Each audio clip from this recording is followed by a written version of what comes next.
calling officials cheaters or corrupt, it's not a game. Insulting referees, it's not a game. Threatening officials, it's not a game. Berating young umpires, learning the ropes, it's not a game. Violent language in the stands, it's not a game.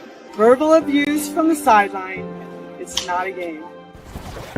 Screaming at a referee in the parking lot, it's not a game.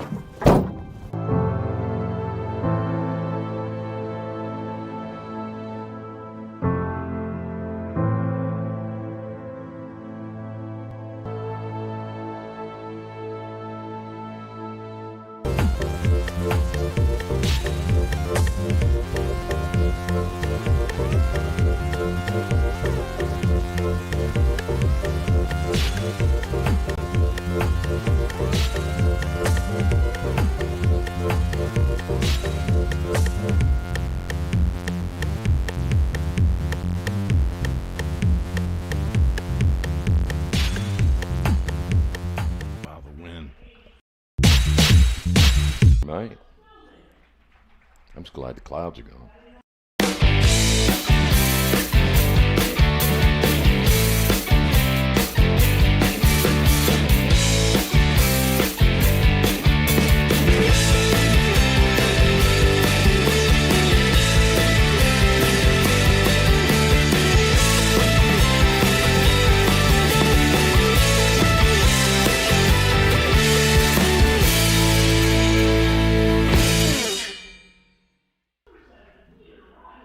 Good morning and welcome to Kokomo, Indiana. It's the opening day of the 2025 Heartland Collegiate Athletic Conference Baseball Tournament.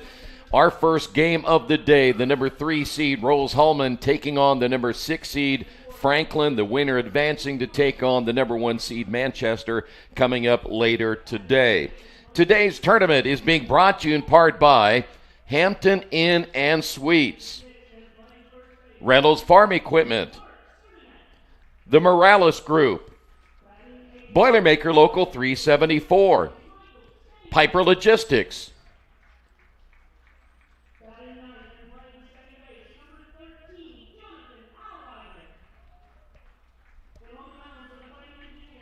the Heartland Collegiate Athletic Conference, and the IndianaSRN Sports Page. Troy Narogowski, Coach Keith Myers, we're ready to do it for another year. It's turned out to be a beautiful day here in Kokomo. When we come back, we'll have the opening pitch. We'll talk about these two teams in just a moment right here on IndianaSRN.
Well, you see the wind is blowing in here this morning. We'll see how that thing turns out later on today, but we have a beautiful day for baseball. Excited for game one here this morning. Pretty excited. This is our fourth year up here, and new surface this year, and man, it looks great. I saw that you were cutting the grass earlier today. The stripes look really good. Troy, you did a nice job. Thank you. But what a great day for baseball, and a great week is in store for us. If you like baseball, you got a lot of baseball starting today, tomorrow, Saturday, and then hopefully we finish up Saturday so we don't have to make Sunday for Mother's Day, but it should be a fun weekend. Well, we're going to talk about this tournament, and it's down to pitching. And as you see, Liam Richardson starting today for Rose-Hulman. This will be his 10th appearance, just his third start of the season. And so far this year, a 2-0 record with an ERA of 2.10. Coach, it is. If you can find enough pitching, you're probably going to have a really good chance of winning this tournament. If you don't, and you have to go into that bullpen a lot over the next 3 days, you might find yourself in big-time trouble. You want to stay in that winner's bracket. We talk about it every year. The winner's bracket is where you want to be. You're right. If you have a whole bunch of pitching, you could probably survive. A couple years ago, Rose-Hulman had to play 6 games in this tournament, so it'd be interesting. I think the tournament's wide open. I talked to Lance Marshall about that, the coach at Franklin. He said last year the number 6 seed was 9-13. This year, the number 6 seed is 12-13. They feel like the strength of the conference, because every game is a dogfight, and this tournament could be a dogfight. And these two teams kind of like each other, have a little bit of history with each other. Could be a very interesting contest to see who gets on the right foot. The win is going to be a factor. I think we're going to see a couple HRs today. Well, we certainly will keep an eye on that. And here we go, ready to go. Game number 1, Franklin, the number 6 seed, as Nick Deering will lead things off. Nick at .338 on the season, a home run and 9 runs driven in. He has 11 stolen bases, and we're ready to get this one underway. 1 of 4 here today on IndianaSRN and HCAC TV. Great to have you with us as the first pitch by Richardson is on the way, and it is outside for ball 1. And if you're a person like me, you've put down 10:03 first pitch. Your watch is correct, by the way. Thank you. It'll be Deering, Gervin, and Redmond to lead things off for the Grizzlies. Grizzlies hit .280 as a team this year. There's a called strike. They average around 8 runs per game. They will steal when they get on. 133 stolen bases this season. Breaking pitch inside, and it caught him on the shoulder, and Deering heads down to first base. And he took one for the team. Yes, he didn't did. move a bit, did he? That's going to hit me. This is going to hurt. So not a good start for Richardson, and that'll bring up Josh Gervin, .333 on the year, 26 runs driven in. He has stolen 43 bases. But I'm sure that you're going to see Franklin try to manufacture some runs early and try to get Richardson out of there. This young man can hit some doubles, too. He has 13 on the year. Pitch high and inside, ball 1. Rasmussen behind the plate. Serdenak is at first. Oliger is at second with O'Connell at third. Rogers is at short. Harms, Brown, and Stanger in the outfield for the Fighting Engineers. And there's a called strike. Umpires today, Chris Workman behind the plate. Nick Stab is in first base. Dave Brackman is in second base, and Jeremy Hoser is our third base umpire, all wearing black today. You notice they wore jackets this morning? A little chilly when I told them here. they were sissies. Well, I left Indianapolis, and it was very nice. I got here, and it was got foggy. cold, didn't it? Yeah, it got a little bit cold. Here's the 1-1 pitch, swung on, hit to center field. Brown playing that one perfectly, squeezes it for out number 1. And that'll bring up now Dylan Redmond. Redmond at .292, a couple of home runs, and 28 runs driven in. Talk about the umpires. They earned their right to be here, Troy. There is a group of 8, so you'll see a rotation of umpires. Every one of them earned a right to be here. Congratulations to them. They had to have a pretty good year as well. So 1 away as Richardson works from the stretch. We just got done doing a couple of games over in Terre Haute of Rose-Hulman, and they certainly needed to win down the stretch. They won their last 2 games of the season to take that number 3 seed. And they lost the first game of that series and then turned around and won the next 2. There's a called strike. Count is even at 1-1. See if Deering can get a jump here. That wind is continuing to blow left to right, though we have seen it come in from left field as well. Runner takes off. The pitch is low. The throw down, and it'll be a stolen base as that ball gets into shallow center field, and running it down will be the shortstop Rogers. So stolen base for Deering, now 11 on the season. Got away, went a little bit in the outfield. I thought Lance would have sent him. Well, he probably didn't see it in time. When he did the slide, he probably really couldn't locate the baseball. I'm just saying what you said Sunday on the broadcast, that I would send anybody at any time. We would squeeze right here. Yeah, from first base you would. Here's the 2-1 pitch. It's outside 3-1. Quick start for Franklin would be a good thing for them. Richardson, I was going to say Richardson's only thrown 25 2/3 innings this year. It's not like he's been a workhorse this season.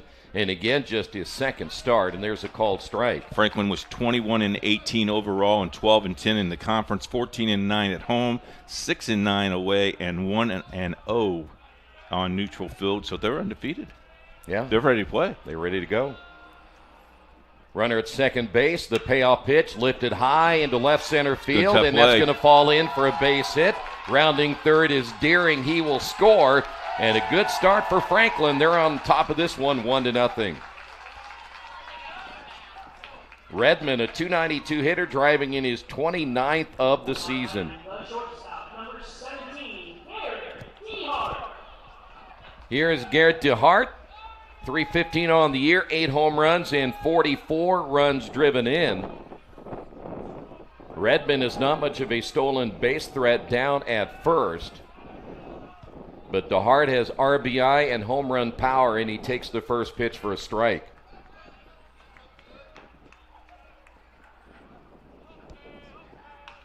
So good start here for the Grizzlies. Game 1, the number 6 seed jumping out in front. Off the end of the bat foul. Something you said a little bit ago is true. You don't want to get into that loser's bracket because it is such a grind to get back and to try to win a championship. It is. No balls, 2 strikes now to DeHart. The pitch by Richardson inside for a ball. I talked to Lance Marshall earlier this week, asked him about the level of competition here in the HCAC, and he says everybody helps each other, everybody recruits each other, everybody promotes the conference, and that's why there's a consistency in this conference, and they are very much enjoy and be a big part of this conference. Pitch was low and outside, nearly got away from Rasmussen. The count goes to 2 balls and 2 strikes. It was nice to talk to all the coaches this week. So if Richardson gets in any further trouble, it makes you wonder then how short of a leash will he be on Hopper over the middle. Oliger steps on the bag, throws to first, gets the double play. A run across will head to the bottom of the first.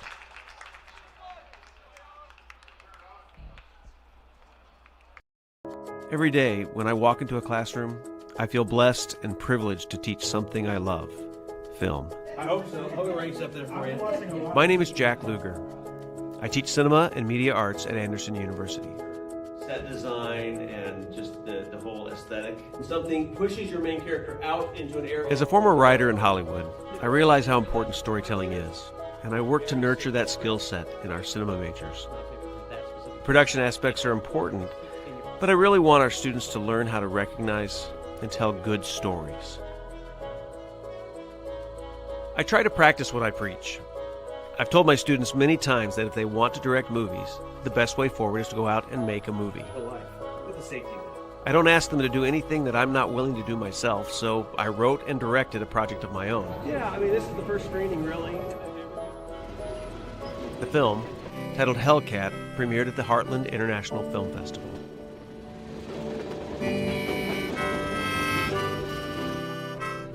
Ricky?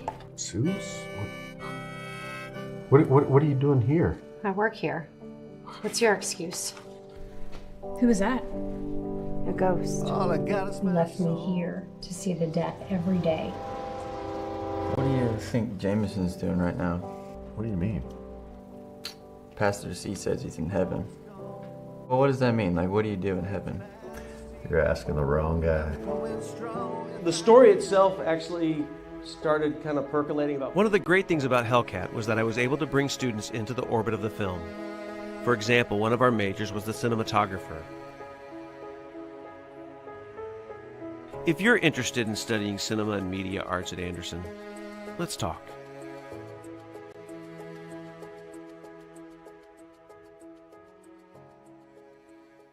Biochemistry is in there for strike 1. got some guest announcers with you this week. Sean Crawl going to be with us. Oh, Blake yeah, Watson that's right. going to be with us. I didn't know Sean was a guest. I guess he just came back from retirement, huh? A 1-year retirement. Yeah. 3 balls and a strike as Johnson throwing to Bullman behind the plate. Wallace is at first. Gervin at second. DeHart is at short. Redmond at third with Knuckles, Deering, and Goalie in the outfield. Swing and a miss. And I guarantee you, if I know Sean, he's doing his class. He's teaching his class, and it's on a big screen TV. He's educating his sports and information team class. This is how you do a broadcast. There you go. Payoff pitch on the way. Hit foul. You going to collect baseballs this year? Yep. Okay. I will be leaving every couple of innings, and you may not see me for a while.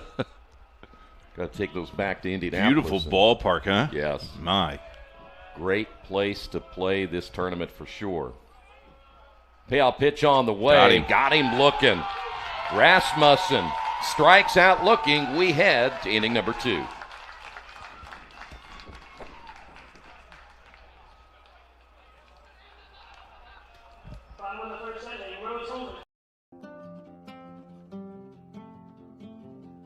A typical day for me on campus is in the morning, I usually have classes up until noon. Then I'll usually go to lunch and hopefully grab some friends and eat lunch with them. Go to the library, get some homework done, and then by that time it's usually like 4 or 5, and then I have a lot of different extracurricular club organizations that I meet with and have my weekly meetings.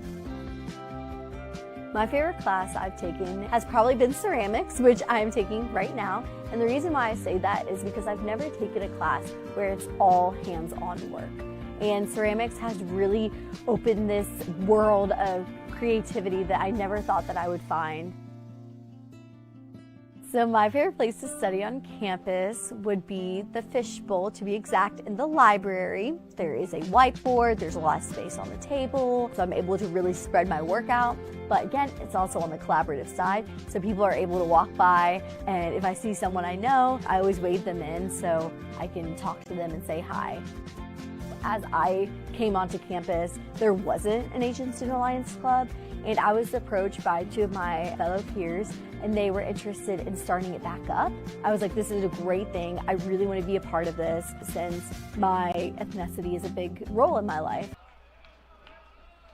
Back here in Kokomo as the leadoff hitter here in the second inning is Andrew Wallace.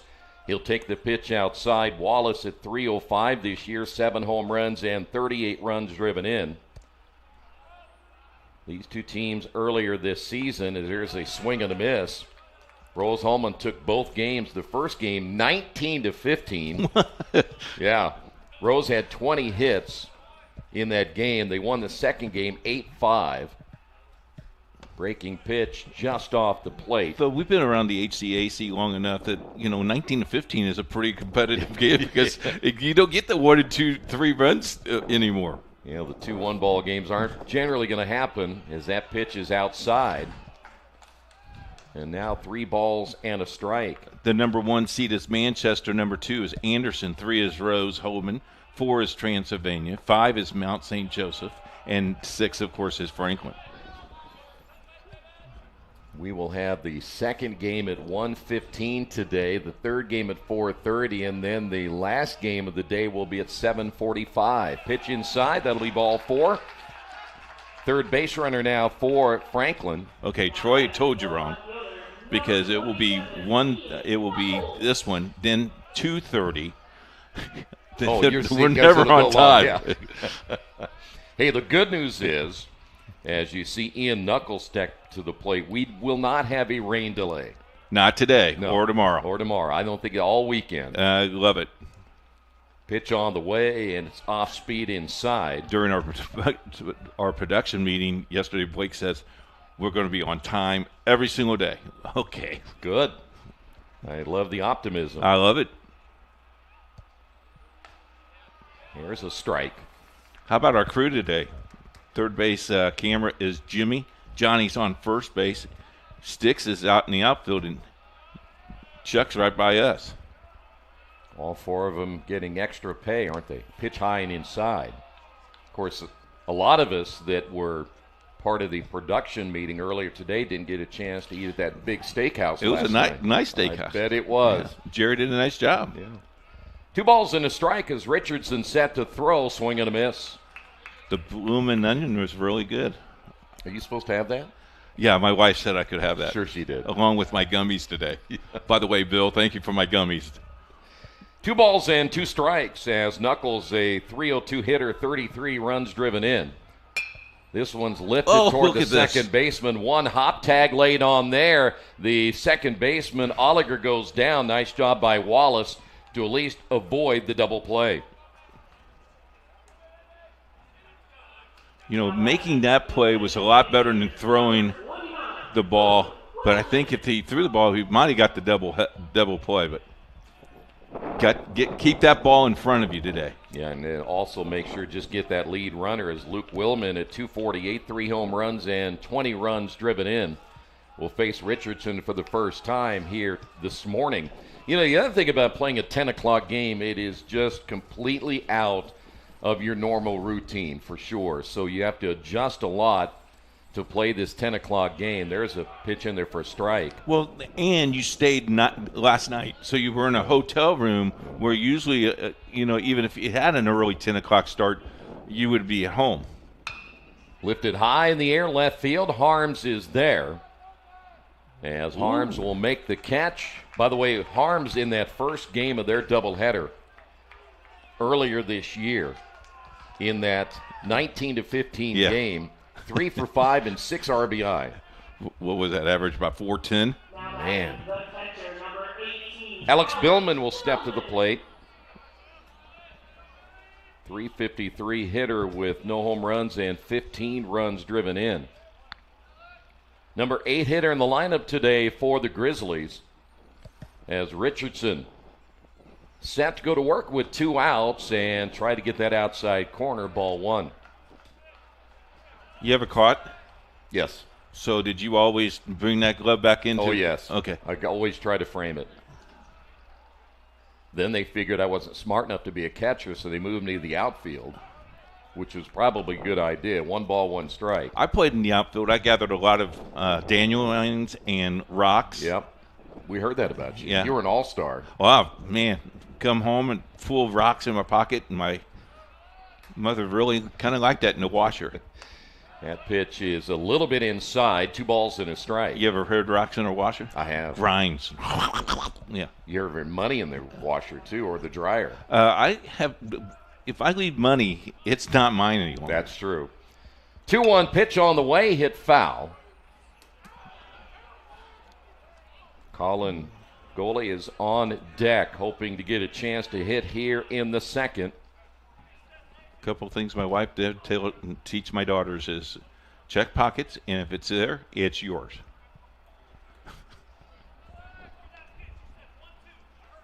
All I know with all the money you have laying around the house. Oh, here we go. A couple $100 in your pocket is nothing to lose. Here we go. Mm-hmm. 2 balls and 2 strikes. Richardson gave up a run in the first inning. Set to throw once again, and the breaking ball hit down the line. This could be trouble, but it's going to be foul. Turn those hips. Nice little crowd on hand for a 10 o'clock morning game. They are probably as anxious for a sweet 3 days, maybe 4 days of sunshine and warm weather. It has not been an easy spring for anybody. We've had more rain than ever before. I know in the Indianapolis area, they said it was the 3rd wettest April we had in history. Runner takes off, swinging a foul ball right side. There's the aggressiveness again of Franklin. Yeah, they want to manufacture runs. They're not a great hitting team, as we mentioned, at just 280. But they were trying to hit behind the runner, and Knuckles started to go, and then he hesitated for a moment. They were looking to hit behind him. See if they'll try it again. Richardson, the break-even pitch way outside. Catcher's been working pretty well here. Has kept it in front of him. There is a lot of room. Oh my goodness! Behind home the plate. So if it gets away, it's an easy second base. It's in a different county. Throw to first, not in time. This is a Franklin team, as we mentioned, coming in 133 stolen bases out of 158 attempts. That is a really good margin there. That's pretty impressive. Yeah. The payout pitch once again got him looking as well. Runner left on for Franklin. We head to the second, 1-0.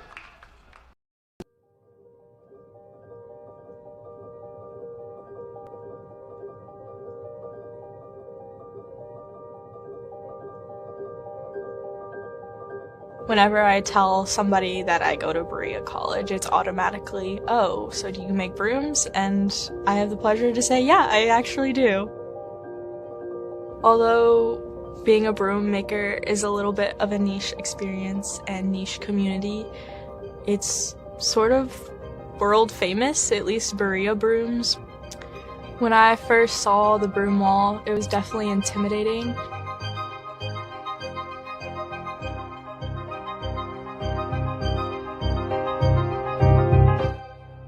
Coming in there as a woman, I was scared that I wasn't strong enough, but thankfully I am strong enough. And throughout learning a specific broom, especially within our catalog, it can be really defeating when you try to execute something and it's not quite right. But when you finally get it, it's really rewarding. I think having the confidence to fail has been my biggest growth, and part of that is community, and part of that is having space, time, and materials to mess up, and being able to take it to somebody like Amanda Lee or even a peer student, just being like, what do we like about this, what don't we like about this, and then workshop from there. For learning and growing, there has to be a community in order to feel safe. Flashes 100. Back here in Kokomo, we head to the bottom of inning number 2. Colton Brown, 255 on the year, 3 home runs and 22 runs driven in. So he steps to the plate, and the first pitch by Johnson, low and outside. 1-0, Franklin with the lead. Rose Holman trying to get on the board here in the second. This one hit down the line and foul. Rose Holman this year, again, the number 3 seed, the overall record at 22-17. They finished at 14-8 in the HCAC. Got that doubleheader sweep over Transylvania on Senior Day. After they really didn't play well that Friday night. We were watching some of that game while we were doing softball. Yeah. And a couple of errors cost him in that contest. That was a close game up to the fifth inning. Yeah. And they let that one get away, but boy, they came back with vengeance the next day, sweeping that doubleheader. Here's your 3-1 pitch. Another good cut and hit foul. As I was talking to Coach this week, one of the things he said was the expectation of this tournament, I think everybody in this field can win. I believe it will be good pitching and good hitting, and position yourself for the weekend by staying in the winner's bracket. Pitch is low outside. Brown will head to first base. That is their second base runner.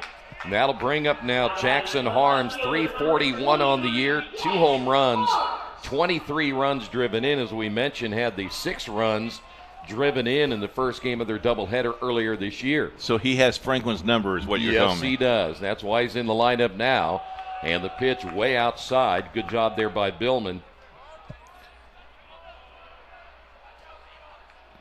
So new turf here this year. New turf. Looks really good.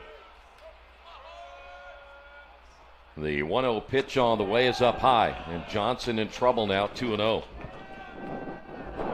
They had me cut the outfield last week. You did a good job. Was that before the steak dinner or after? That was before. Oh, good. 2-0 pitch. Lined into right field, base hit. Now runners at first and second. Brown wanted to make sure it went through before he took off. So Harms continuing to have success against Franklin pitching. Here's Mark Cerdanak, 273, 5 home runs, and 19 runs driven in.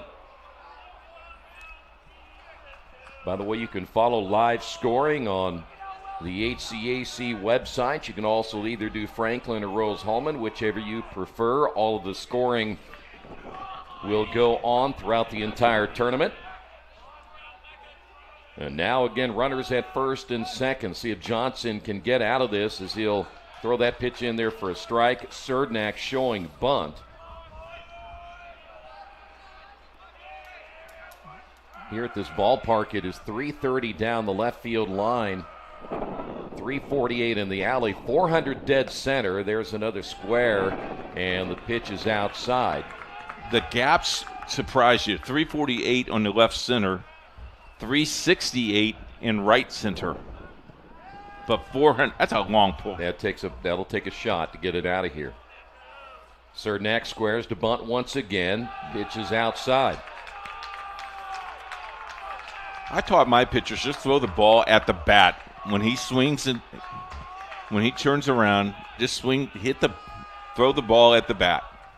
Wallace will be charging in. They're expecting the bunt to be to that side, but the pitch is high and inside. Now you just take. Boy, so many times pitchers try to pitch around hitters. We've talked about that before, too. You got to really attack these hitters. You do. Bunted, opposite side, charging Redmond. His only play is at first. Did a nice job on the sacrifice to get the two runners over, and that'll bring up now Michael Stenger. Actually, third baseman Redmond did a nice job reading that. All indications were that the hitter, Serdnak, was going to go to the right side. Stenger at 190 on the year with 7 home runs and 16 runs driven in, and takes the pitch high and outside. 2 hits now for the Fighting Engineers. Now runners at second and third, just 1 away. Swing and a miss.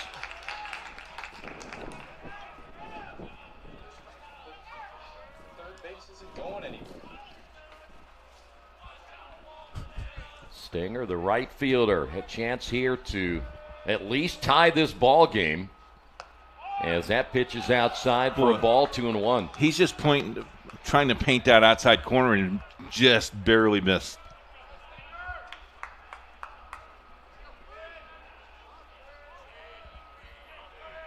The 2-1 pitch on the way is outside. Did he go? He did not. 3-1.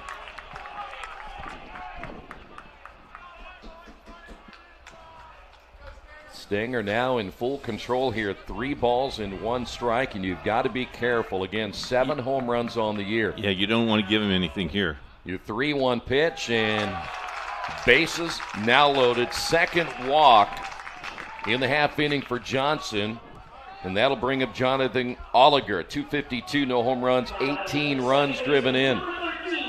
What a chance here now for Rose Holman. Still just 1 away.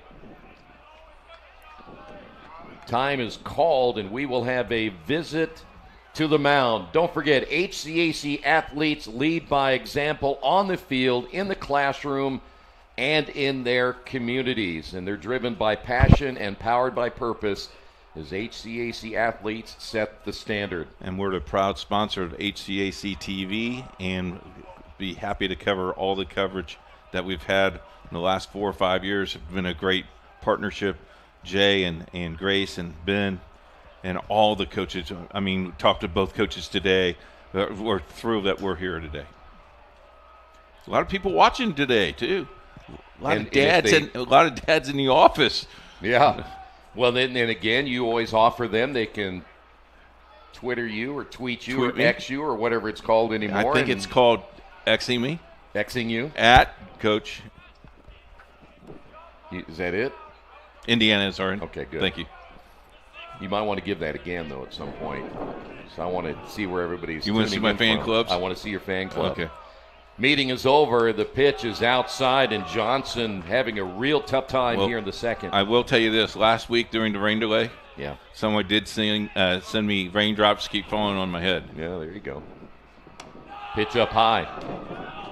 I would imagine Johnson could be on a short leash right here. Yeah. And the one thing you don't want to have happen is give up a really big inning. The 2-0 pitch on the way. You know what I would be doing here? As a pitcher or as a manager? What? As a coach right now. You know what I'll be doing. What would you be doing? I'll be squeezing. Come on, baby. We got to get out third base. I forgot. The 3-0 pitch is up high, and he walks in a run. Third walk of the inning. And now we're tied at 1. We go to the top of the order now, and Peter Rogers.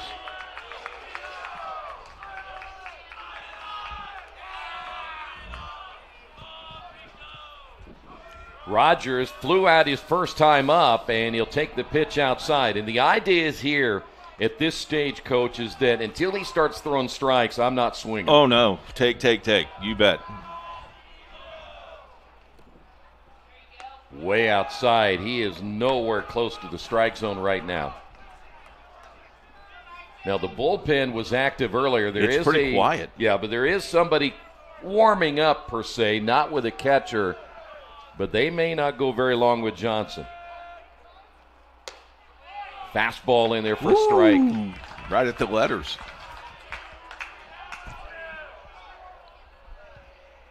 So 2 balls and a strike now to Rogers. Dangerous hitter at the top of the order. Pitch on the way is outside for a ball. Billman tried to frame that one back to the inside, but couldn't get it. Look at that camera view. That is deep center field. That's awesome. And you can tell the wind's blowing a little bit, too. That's Johnny out there. Here's your 3-1 pitch, lined in the left field, and it's going to be fouled by a couple of feet. Oh, no, that sticks out there deep center. The good news is Sticks doesn't have to worry about getting wet today. So nope. Last time we were here, you stuck him out there, and the young we had man a 6.5-hour rain delay, and you never let him come back in. The young man can eat steak. I bet he can. Payoff pitch, grounded to the third baseman, Redmond. Play at the plate, and a high throw, but Billman brings it down in time. That could have been a costly mistake there by Redmond. They get the second out, and we move now to Tyler Ostrowsko. Catcher had to go get that ball, didn't he? He certainly did. That's a big out. Bases remain loaded. Tyler swings at the first pitch, almost backhanded by DeHart. 2 runs are going to score as the runner is safe at the plate. And Ostrowsko comes up with a big base hit to drive in 2 more runs. And as we always talk about, those walks will come back to get you. Ostrowsko is now 2 for 2 on the day. That's a nice job there by Tyler. He went after that first pitch. Here is Connor O'Connell, 0 for 1. Swings at that pitch down the line. This is going to be trouble. That's going to be foul. And that one was only fouled by inches. And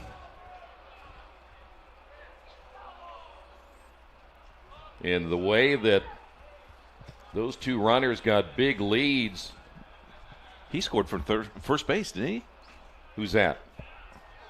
Who, Oliger? Yeah. Did he score first? No. Second base. Yeah. Okay. No balls and 1 strike as O'Connell back in from the left side, and the off-speed pitch in there for a strike. That was pretty. Johnson trying to get out of more trouble here in the second inning. The stretch and the pitch on the way, and that one's hit foul.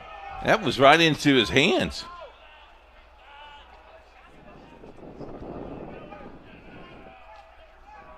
So 0-2 continuing the count here with O'Connell. He has 40 runs driven in on the year. That is a team best. Dangerous hitter from the left side. The 0-2 pitch just outside. 40 pitches now by Johnson in this ball game in the 2 innings. Wow. How long do you think you'll go? That's a really good question. Ripped and foul. Boy, they're on him, though.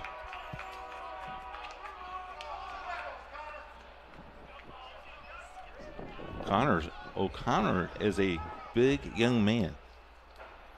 Yeah, he had a really good series against Transylvania. The 1-2 delivery on the way. That's going to be hit toward the second baseman. Gervin will scoop, and a low throw dug out by Wallace. Saved an error right there. But Rose-Hulman scores 3. They lead it 3-1. Hi, I'm Zach Likens. I'm Ella Zaborowski. And I'm Darius Spokey, and we're admissions counselors here at Bluffton University. And we're going to show you some of our favorite places on campus.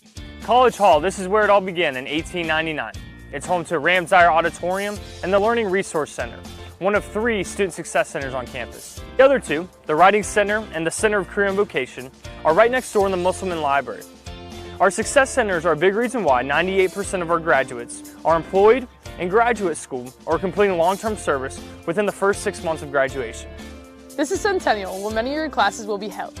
Bluffton has an 11-to-1 student-faculty ratio, which means your class sizes will be small and you'll get to know your professors. Plus, Bluffton has more than 90 majors, minors, and programs to choose from. Ready to have some fun? Let's check out Marbeck Center, home to the Commons where you eat. Marbeck Desk, where you can check out equipment like hammocks and bikes. And Bob's Place, where you can hang out and where our voluntary chapels are held. Bluffton has more than 60 clubs, student groups, and intramural sports like tennis ball golf. Right behind me is Emory Sears Athletic Complex. It holds Salzman Stadium, Memorial Field, and the softball diamond. Stadium lights are recently installed on Alumni Field so games can be played under the lights. You'll also be able to enjoy Beaver tailgating, Bluffton Olympics, and movies under the stars on this end of campus.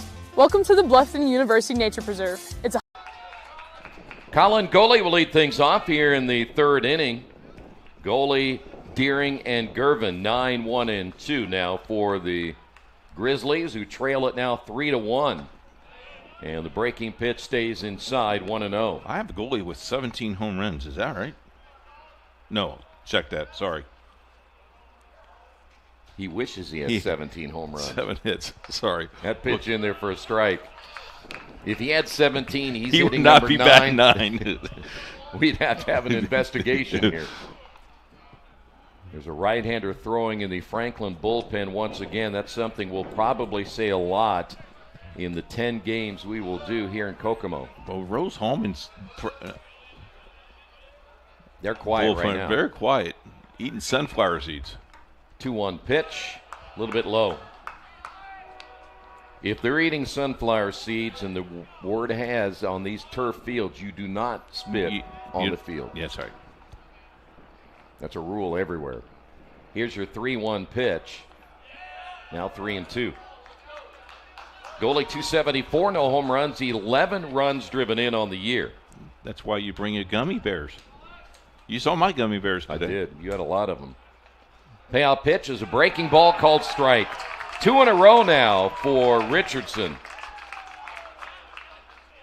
And there's an instance where you really need to get up there and start swinging the bats. Don't get caught looking. Top of the order here is Deering. He scored in the first. Hit by pitch, stole a base, and yes, scored a run. Swing and a miss.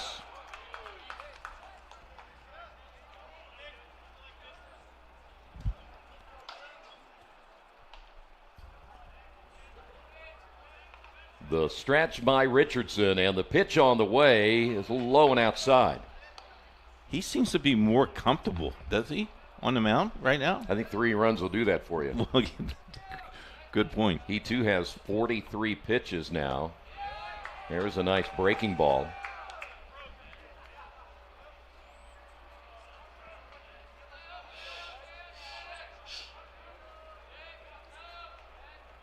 One ball and 2 strikes. The pitch swung on, hit foul. We do know that if there's, we mentioned this when we were in Terre Haute, that at some point Coach Myers will be out in the parking lot chasing the foul balls. I stay in the ballpark. Here's your 1-2, swing and a miss. 3rd straight strikeout now for Richardson. I did bring my bag this week. You'll need it. I collect pretty well. $100, sell them back to the teams for $125. 2 for $250. Only 2 balls for $250. Yeah. Here's Josh Gervin. Have you 0 priced for 1. balls lately? I have They're not. expensive. I bet they are. Another good breaking ball. Richardson really has settled down now after a shaky first inning. Gave up a walk in the second, but he is now in his game. 3 straight strikeouts. Oh, and he is around the strike boy, zone. did he paint that pitcher. Yeah, I used to do softballs, but they got too heavy. Not as much of a market for those either, is it? Here's the 0-2. Lifted high in the air, right center field, and diving, and almost coming up with it is Stenger. They may have a play here. And it'll be a double for Josh Gervin. Nice effort by Stenger in right center field. Boy, did he make some hay. Here is Dylan Redmond. Redmond singled his first time up.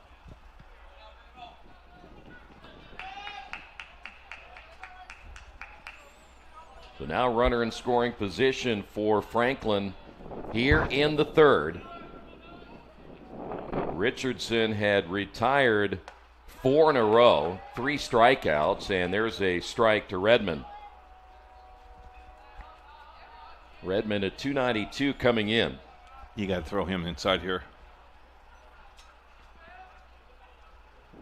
The 0-1 pitch is low for a ball.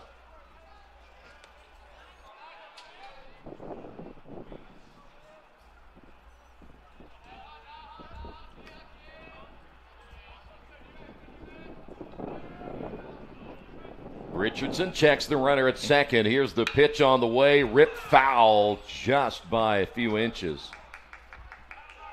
Tell you what, both teams down that line. Nice hustle. Kid left the dugout, went to get the foul ball. Nice speed. It reminded us of you, huh? Here's the 1-2 pitch, and that one just got away from him. If I had my scooter. 2 balls and 2 strikes now to Redmond.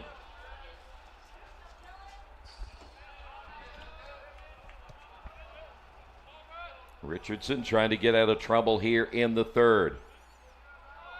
And the break-even pitch on the way hit foul. It always shows you when we do college baseball how much this game can change quickly. You saw what happened in the second inning with Rose-Hulman. Then you come back and you thought you may get out of this inning pretty quickly with 2 strikeouts, and Franklin now starting to threaten. Throw down to second base. A little delay that time by Richardson. I think he was going to go.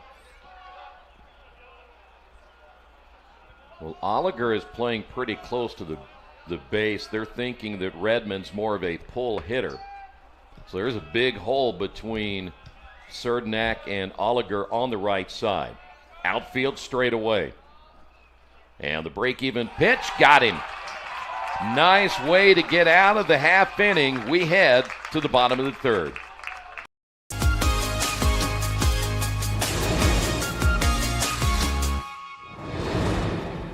Let's hear from Aus, a senior biochemistry major from Syria. At Earlham, students can pursue applied minors like medical humanities to personalize their education and make unique connections between academics and personal interests. These programs also unlock opportunities for students to integrate international travel or co-curricular experiences into their core area of study. Tell us all about it, Aus. Take it away.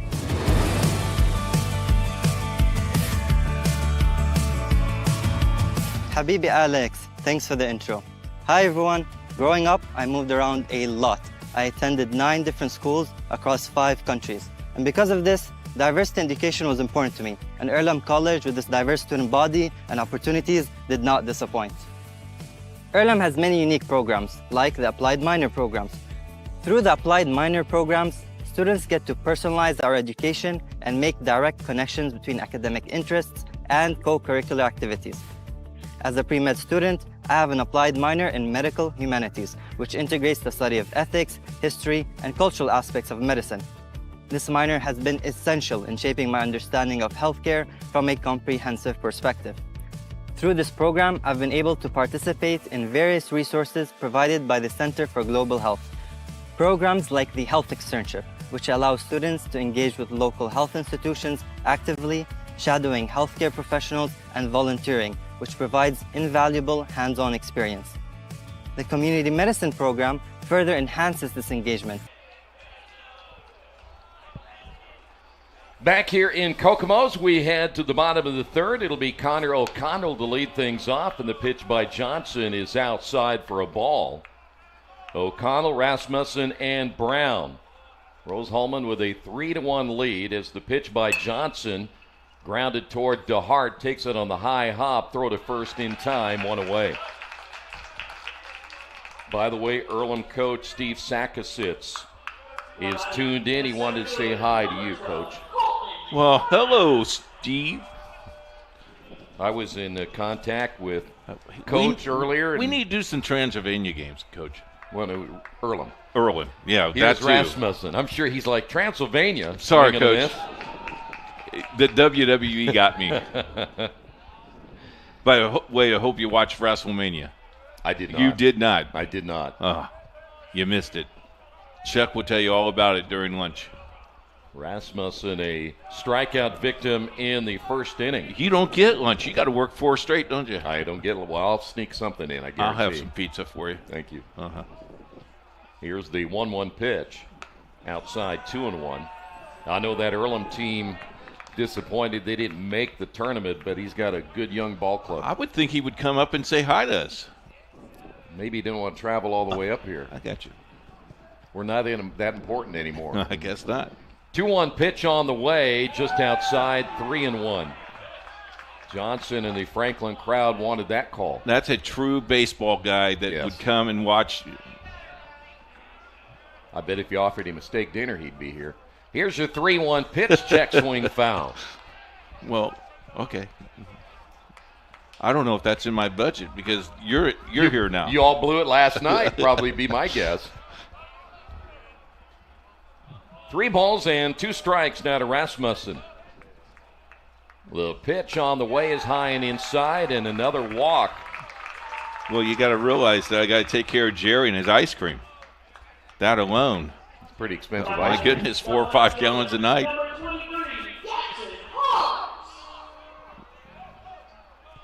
Harms will step to the plate.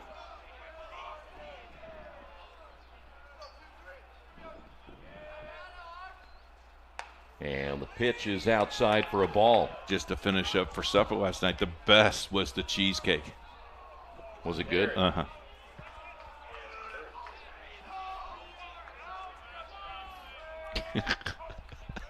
A carrot cake. Harms singled his last time up. We'll take that one for a strike. Can you tell I'm a food connoisseur? Yes, you are. I checked over hospital, dude. There's no popcorn here.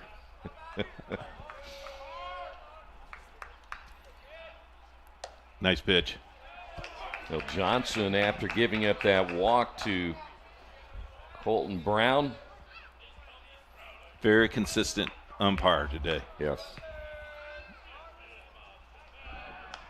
Throw to first, not in time.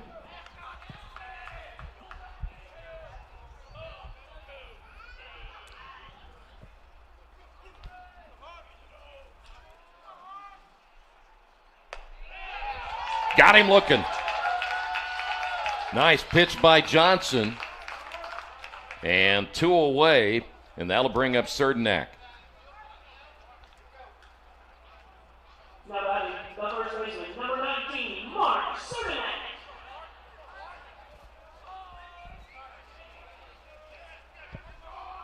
Serdenak is, in fact, this is his second at bat. His first one was a sacrifice bunt.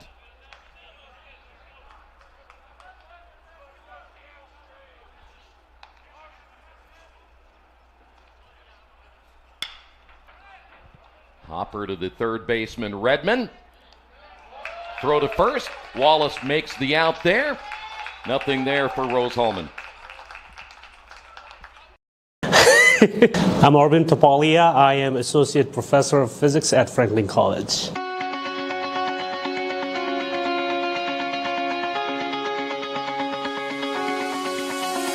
If you come to my class, you will see me suspending from a rope swing, singing physics songs in class, launching watermelons with giant catapults, lying on a bed of 5,000 nails, and getting struck by a sledgehammer. I teach all my classes at Franklin either using a flipped classroom approach or a project-based learning approach, or some combination of both, because I want my students to get excited about science, not just through lectures, but through hands-on interactive learning. And as a faculty, I feel really encouraged and supported by the college to step outside of the traditional teaching practices and explore and apply more engaging and experiential learning approaches. My enthusiasm sort of naturally translates into a more positive and engaging experience for my students. And I think teaching isn't just about delivery of content. I think it's more about creating an environment where both my students and I can. Back here in Kokomo as Richardson set to go to work here in the fourth inning. Garrett DeHart will lead things off 0 for 1. Here today, lifts this one high in the air in deep right field as Stanger is there. And the center fielder Brown will step in front of him, make the catch, and there's one away. From game day to glory and graduation goals, HCAC student athletes do it all, and they have hard work, heart, and hustle. That's the HCAC way. Andrew Wallace walked in the second inning and takes that first pitch for a strike. I kind of like those. Wraps up the HCAC all in one thing, don't they? Yep. Ground ball foul right side.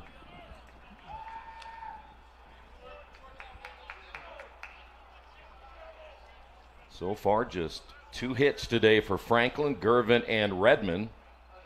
Redmond has a RBI to his credit today, but Andrew Wallace at the plate. Just 1 walk given up by Richardson so far, and that pitch low and outside for a ball. 3 runs, 3 hits today for Franklin. 1 run and 2 hits. I should say for Rose Holman, 1 and 2 now for Franklin.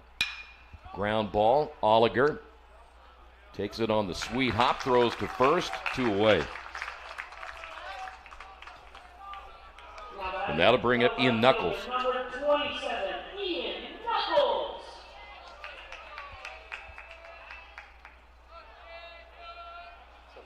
Knuckles reached on a fielder's choice.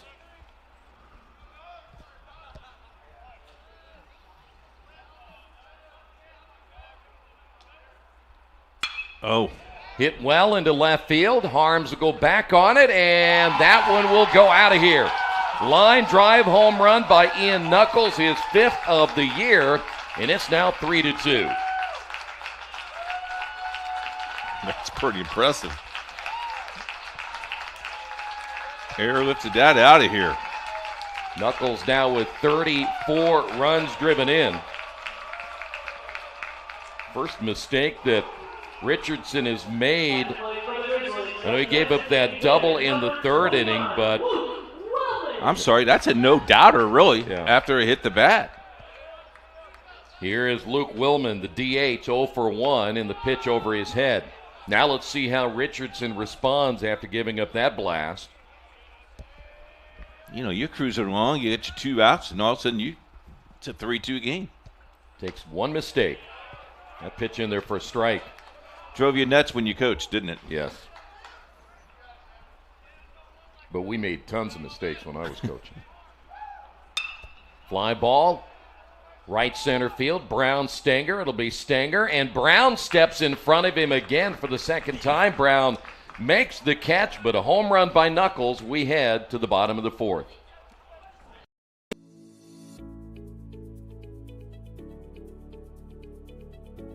I'm Glennae Meinhardt from the biology department, and I have been working with students on trying to find this really rare insect called Merope tuber, the forceps fly. So we've been on the hunt for this mysterious, weird bug that we don't know much about. Finding the insects has been really tough. A couple of years ago we found a bunch of them at around the same time of the year. It was a county record. It had never been found here before. What we're thinking right now is that they reside underground, and so it's a lot more difficult for us to catch them. We've been using these, they're called malaise traps. It's like a bunch of mesh nets that are set up that will intercept the insects in their flight path, and then they'll crawl up into a tube of ethanol, which we'll then collect and look through. And without having the specimens, we can't really answer any of our questions that we have. So what causes them to emerge from the ground? Where are they even living? The immature stages have never been found. Nobody knows how males and females mate. We don't know what they eat. And so this big question mark of a species is what we've been focusing on. So it's been challenging, it's been fun, and the students have been, I think, experiencing both parts of those emotions, frustration and happiness and joy when we do find them. But in the meantime, we've been working on other projects in the lab as well. Seeing two students get excited about this really rare, kind of ugly looking insect screaming in the woods just from excitement, that's been really fun for me to see. So I'm Dr. Pamela Pretorius, and I'm working with Maggie Donovan this summer. Welcome back once again to Kokomo as we head to the bottom of the fourth inning. It'll be Stanger, Oliger, and Rogers all due up. 3-2 ball game here in game one. We'll follow this up with Transy and Mount St. Joseph at around 1:15 this afternoon, and then we'll have Manchester, the number one seed, playing at 4:30. We'll have to wait and see who their opponent will be. How about this? The golf coaches are watching our coverage today before they get ready to tee off for the golf championships. Thanks, coaches. John Brush, one of those coaches that checked in. I was driving by a golf course here in Kokomo earlier, and there's so much fog. There's a swing and a miss. I was kind of shocked they were out there that early, but you couldn't see anything. You use your pink ball. Oh, you got the fluorescent pink, and it beeps. Gotcha. Yeah, oh, you got that too, do you? Oh, yeah. Here's the 0-2 pitch on the way. It's outside. I find most of my golf balls either in the sand for some odd reason, or the water. Yeah. What makes me, I'm not a real good golfer because the windmill gets in the way. Oh, that kind of golf, yeah. Here's the 1-2 pitch. It's outside. Stanger walked and scored in the second inning, part of that 3-run second. Are you just waiting around at the regular golf courses in the water? Well, I usually get my waders on. Yeah, I knew that. Break-even pitch on the way is outside, 3-2. Last time I played golf, I thought I saw an alligator. It was a scuba diver getting all scuba the balls. Diver? There you go. Payout pitch on the way, outside corner, and Stanger caught looking. Nice pitch by Johnson. I tell you what, Mr. Blue has been very consistent on that outside corner. Jonathan Oliger will step to the plate and walk at a run scored in the second. Johnson now 3 strikeouts and 4 walks. He has thrown 66 pitches so far today, and there's a called strike.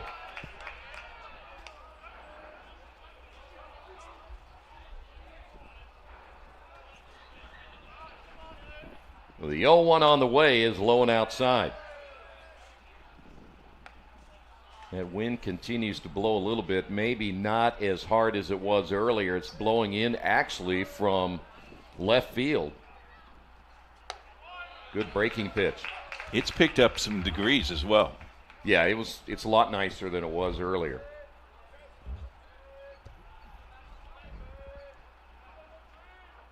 The 1-2 pitch on the way. Fly ball into right field.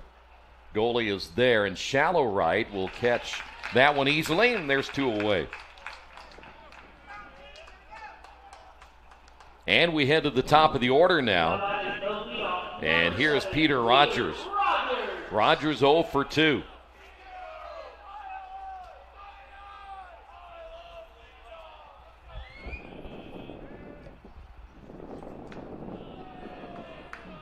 First pitch missing the strike zone. 1 ball, no strikes. Not a ton of hitting so far in this one. Pitch is outside. This year, Rose-Hulman was, from a hitting standpoint, number 4 in the conference at 302. Franklin, number 6 at 280, as the fastball is high. Franklin have a young ball club, though. A lot of young kids on this team. Manchester, the number 1 team in the conference at 342. That pitch is up high, and that'll be a 2-out walk to Rogers. And that'll bring up now Tyler Ostrowski, who's 2 for 2 today. Anderson, the number 2 seed, is hitting 327, but we have a tendency to look at pitching, and Transylvania is the number 1 team. Their ERA at 4.73. Manchester, the only other team under 5, at 4.89, and then things go a little higher after that. Great year for Manchester, right? Yeah. Throw to first once again. Ostrowski doubled in the first inning, singled in the second. Ground ball third base side, and it'll be foul. Coach Rick has now 6 HCAC regular season for Manchester. 29 years. How about 683 career wins? Good job, Coach. Congratulations. Breaking pitch stays up high. And the count even at 1 ball and 1 strike. The one thing I love about this conference, these coaches they don't run away from you. You know, they come and talk baseball. Swing and a miss. Might have been foul tipped. Held on by Billman. That's funny you said that, because when I was watching you go down there, I saw them actually going the opposite way. But unfortunately, the gate was locked and they couldn't get out. 1 ball and 2 strikes. The pitch, runner takes off, pitch is high, throw down and high to get it is DeHart, able to keep that one in. That's actually Gervin, the second baseman. But a stolen base by Rogers. Now be honest, you didn't see that, right? Be honest. Tell the fans. Yeah, I saw him running. 2 balls and 2 strikes now. To Ostrowski, the pitch on the way, swing and a miss. Johnson out of trouble here in the 4th. Laney Kelly, I'm a sophomore. I'm from Newburgh, Indiana. I'm a double major in marketing and sports management with a minor in sports communication, and I'm a part of the women's soccer team here in Manchester. My name's Kenneth Red. I'm a junior. I'm a business management major, minor in coaching. I also run track. Samaritan's Feet is a nonprofit organization. Helps send shoes to kids around the world. Delaney and I partnered to help bring shoes to kids in North Manchester area. Samaritan's Feet started to kind of do NIL deals for student athletes, as that's kind of become a bigger thing in college sports. Asking for money is never easy. Like, we've seen that just both being business majors and taking sales classes, trying to explain this to 85 different people. You sound like you're repeating yourself, but in reality, like, it's good for us in a way, because we're figuring out how to make it more of like an impactful way to explain it. So we're kind of trying to find other ways to go around raising donations. And some of the events that we've kind of planned to do is a give back night with Keyhole Pizzeria, which is in downtown North Manchester. They were very welcoming and accepted us in. And they actually showed us a jar that they got going on where they actually give back to homeless already. So when we came in with the idea of 2 college students coming in trying to give back to North Manchester, they was excited about the idea. So we got that going. Then we also have a cornhole tournament that we're trying to put in work. We head now to the 5th inning. It's a 3-2 ball game. Great to have you with us here in Kokomo. An early Thursday morning as Alex Billman will lead things off. A strikeout victim caught looking back in the 2nd inning as Richardson back to work and throws his first pitch in there for a strike.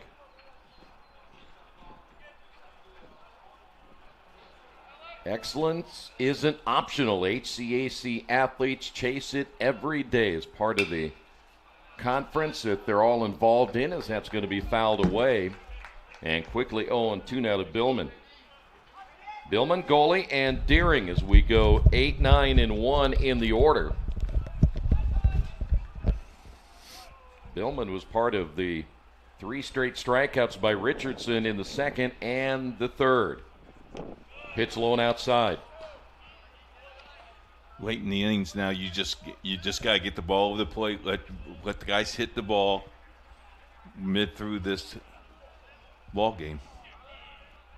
The 1-2 pitch lined into center field as Brown coming on, can't make the catch. That'll fall in for a base hit. Good effort by Brown. And that'll bring up now Colin Goley. 4th hit of the ball game now for Franklin. Goley 0 for 1. He struck out back in the third. He was another one caught looking. In that second and third innings, Richardson had 4 strikeouts, bunted in the air, and Rasmussen will make the catch, and Goley unable to get the bunt down. There's one away. That's a tough out. That one hurts. Here's Deering.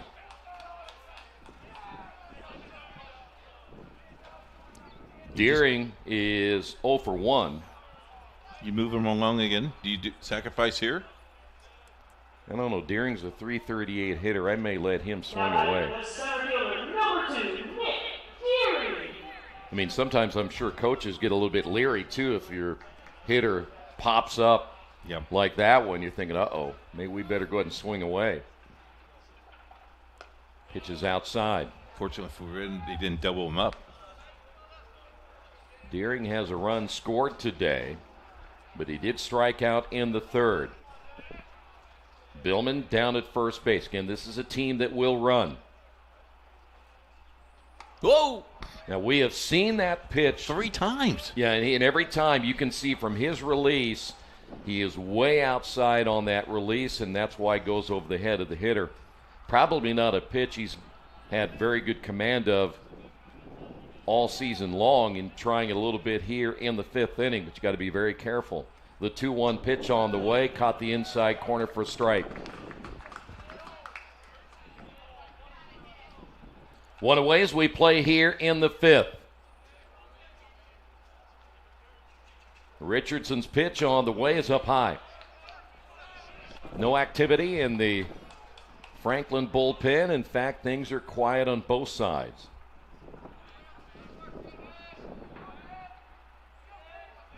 Richardson comes set, and the pitch on the way got the outside corner. Nice pitch by Richardson. Scoreboard said 3-3, but it's actually 3-2. Payout pitch. Popped up right side. Coming in will be Stenger. Oh, he lost it. Yeah, but he recovered in time to make the out.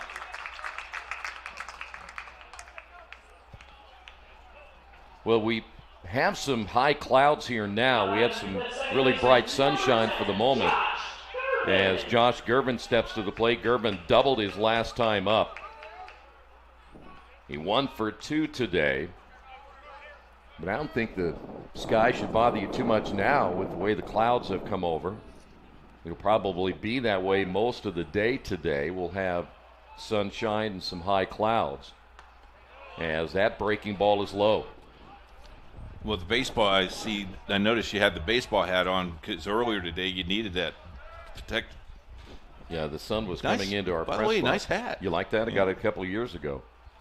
Pitches outside. That would be an antique now. Yeah, unfortunately, the Jackrabbits not playing this season. I hope they get that all figured out and get them back here next year. Throw to first. There'll be plenty of baseball up here, though. Well, the high school teams around the area get a chance to play here. They play softball here as well. Yep. The 2-0 pitch, and it missed inside again. He's just not breaking that thing off, is he? No, he is not. 3-0 now to Gervin.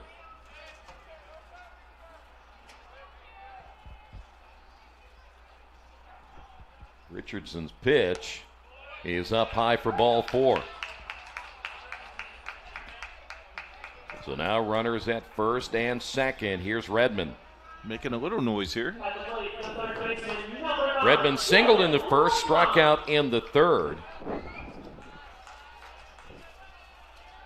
Franklin now the tying run down at second base. Redmond came in a .292 hitter. As Richardson a long look at second, then throws it into center field.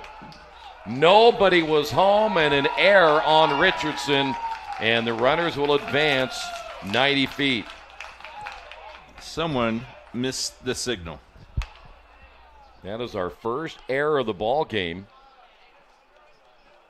And now Redmond a chance to tie it up right here with a base hit. In fact, Rogers or Oliger, they didn't even make a move towards second base. They did not. And the breaking pitch stays inside. And now a visit to the mound. One thing you don't want to do is have this thing get away from you here in the 5th inning. We want to thank our sponsors today: Hampton Inns and Suites, Reynolds Farmer Equipment, Boralis Group, Boilermaker 374, Piper Logistics, the Heartland Collegiate Conference, and the Indiana Sports Page. A new look, Indiana's. Yeah, we're still tweaking it too, by the way. We decided to change our website over. And now the entire website is called IndianaSRNSportsPage.com. I love it. Yeah. So we're still working on it. Still get the sports page out. We'll work on the other things as we go. You know, I'm a busy man. I don't have time to sit around doing, eating websites all day long. Eating crackers and drinking water. Yeah. After a short meeting, Redmond back in. The pitch just off the outside corner. What would you have told your pitcher out there? I think the same thing, and I've learned over the years, including, with Coach Sakasic, you really need just to attack the hitters. Don't try to pitch around them so much, and that's way outside, 3-0. I would say something like, throw strikes. Kind of the idea, isn't it? I mean, how hard can it be? Yeah, it may be hard to throw them, but it's not hard to tell them. So now all of a sudden a little shaky here in the 5th inning. And the pitch is high and inside, not even close. Second walk given up in the half inning. Bases now loaded. And you want to be careful here as Garrett DeHart. Oh my gosh. 8 home runs and 44 runs driven in coming into this game, and that's going to be it for Richardson. Pitching change coming up. We'll tell you who it is next. Over the past few days, as I have reflected on the extraordinary life of Pope Francis, I have been touched by the profound value he placed on education. He stated that education is, quote, one of the most effective ways of making our world and history more human, close quote. Indeed, he believed that education plays a critical role in promoting human value and dignity, personal growth, and cultivating relationships with others. I certainly share in this fundamental belief that education has a profound and positive impact on individuals and on our greater world. And I could not be prouder to continue to pursue my life's vocation here at the Mount with each of you. Indeed, we've had a remarkable academic year here at the Mount, marked by many achievements. The Mount's total enrollment is up more than 5% this academic year from last year, a testament to the remarkable work of our faculty and staff. The Mount continues to be a national leader in reading science and ranks first in Ohio for our undergraduate education degree. Our health sciences students achieved 100% pass rates this year on 3 critically important professional examinations as they embark on their professional careers. The Bachelor of Science, NCLEX, the Physician Assistants, PANCE, and the Master of Science in Nursing, NCLEX.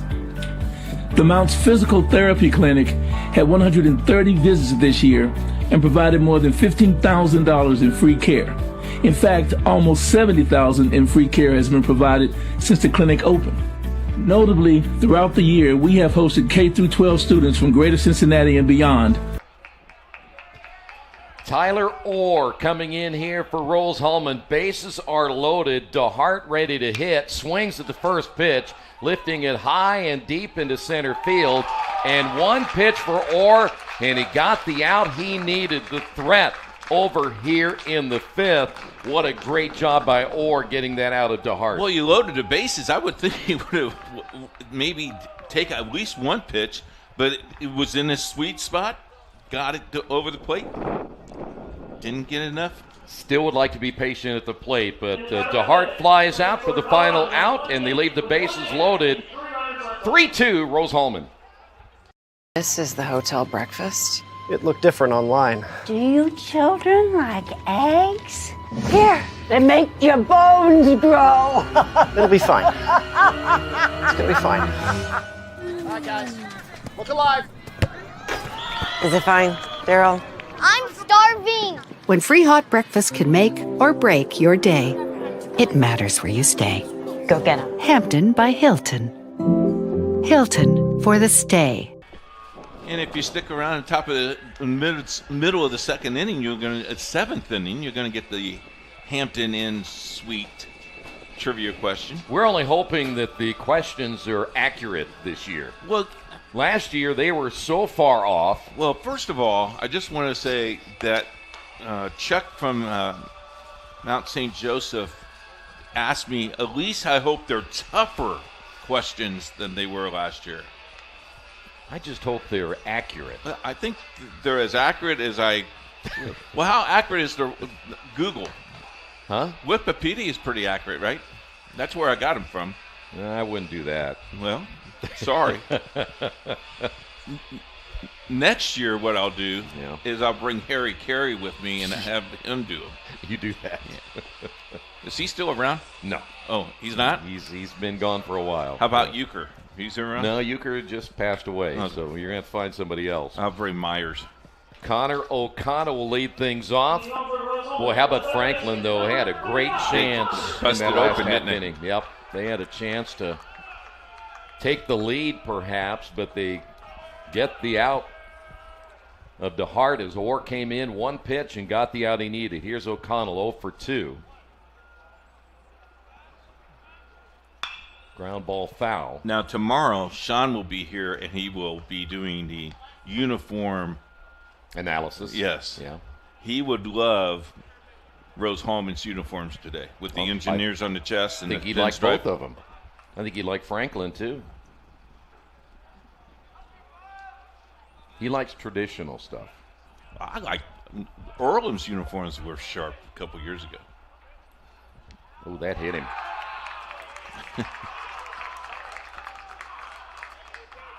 See, now, I would just fall down and ask for an ambulance. I know you would. He's limping down to first base. Masson Rasmussen will step to the plate. He's 0 for 2. You know what we ought to be able to do is get some swag from all the teams. That ought to be your assignment. When you're not working the game, second game and the fourth game, you need to get down there and get us some T-shirts or hats or something. You have nothing else to do you? In between games? Yeah. I have to eat. Well, what's that? Well, you can just grab a burger on the way down. You don't have to worry about stopping. Can I take the elevator at least this time? Yes, you can take the elevator. O'Connell a little shaken up as he took that one apparently off the... It hurts when you get hit by a ball. It was an off-speed pitch. Here's Rasmussen. Pitches up high. You know, the good news about that, if you're a Franklin fan, I doubt O'Connell's going to steal now. So. If so, you just throw it him at his second base. There you go. Johnson's next pitch way outside. Nice scoop. Hillman just saved him a wild pitch. Did you see how far the backstop is from home plate? Yeah, it's a long way. 2 balls and no strikes. Oh, that one's fouled off. That's a heck of a cut there by Rasmussen. He's looking for his 3rd home run of the year.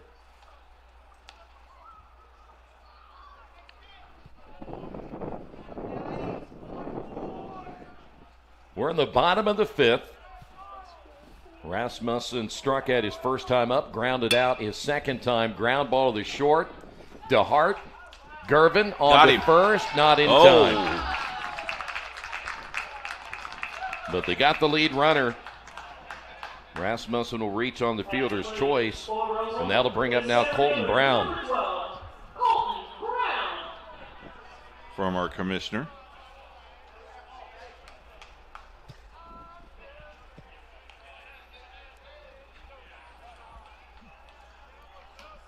Brown has walked twice today and a run scored as he shows bunt.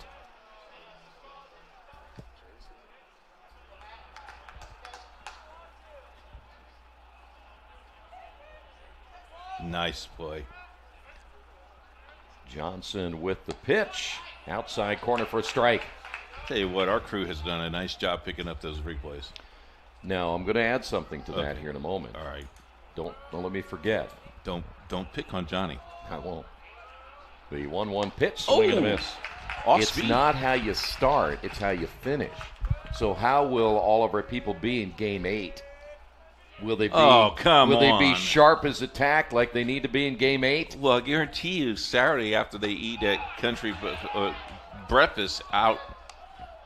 But that's Game 10. Are you going to be there for breakfast tomorrow? No, tomorrow is at the hotel.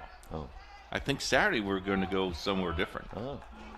Here's the 2-2 pitch, 3-2. You know, I've been working on this all year long. The hotels, the dinners. I'm sorry you missed the production meeting. That's not my fault. You didn't get the You could have waited and had the dinner tonight. At 11 o'clock at night? Yeah. I don't think so. I'm having pizza at 11 o'clock at night. 3 balls, 2 strikes. Brown back in. Johnson set to throw. Grounder back to the pitcher, Johnson. Throws to second base, and they got the out. Bang, bang play as Johnson able to get the lead runner, Rasmussen. And there's 2 away. Boy, that was a dangerous throw. I tell you what, he stayed on the bag just enough. Here's Harms. Coach is going to ask the question. Here we go. Are you sure you saw what you saw? Well, you had a convergence there of DeHart and Gervin, and when Johnson turned to throw, he kind of double pumped it right there, but then the shortstop, DeHart, was able to make the play. It looked like it was kind of convoluted there for a moment. I will tell you this, though. He made the right play, though, to go to second base. Yeah. There's a strike to Harms. Harms a single back in the second. He was caught looking in the third. Still a 3-2 ball game, a close one here between the number 3 seed and the number 6 seed in this tournament. Johnson into the stretch, and the pitch is up high.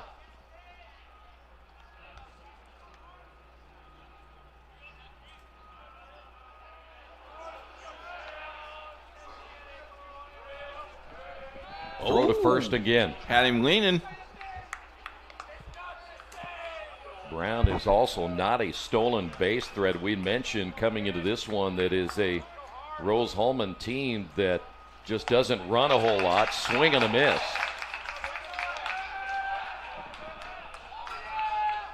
This year, the Fighting Engineers have stolen only 67 bases. They were led by Peter Rogers with 21. That's a lead that even Keith Myers could get back on. I don't know. My muscles hurt anymore. 1 ball and 2 strikes. He must be a threat here. No. No, you just think he's thrown over there just to make him get in the dirt. Colton Brown is 6 of 7 in the stolen base department. But he's got him dancing now. Didn't have to worry about it there. Strikes out Harms. Rose-Hulman leads it 3-2. A lot of times when you come to Rose, students will say the work is hard. And it is. There's rumors about the difficulties of Rose-Hulman. I would say they're on par for the most part, but 9 times out of 10 at the end, the student's gonna end with that statement, but it's worth it, or I really enjoy it. And I think that's really the key part. Like, if you really like doing something, it's gonna be a lot of work. So the commonality is just the love for science and math. Mathematics is really the basis of all science and engineering. It's the language that we use. We need to make sure that they have that backbone in order to succeed as future scientists and engineers. We collaborate as faculty, and they see how one class starts to impact another class. Math, science, technology, how intertwined they are. Our students are very driven in everything that they're doing. Is that opportunity to be pushed, because we do push the student to see what it is that you're actually capable of.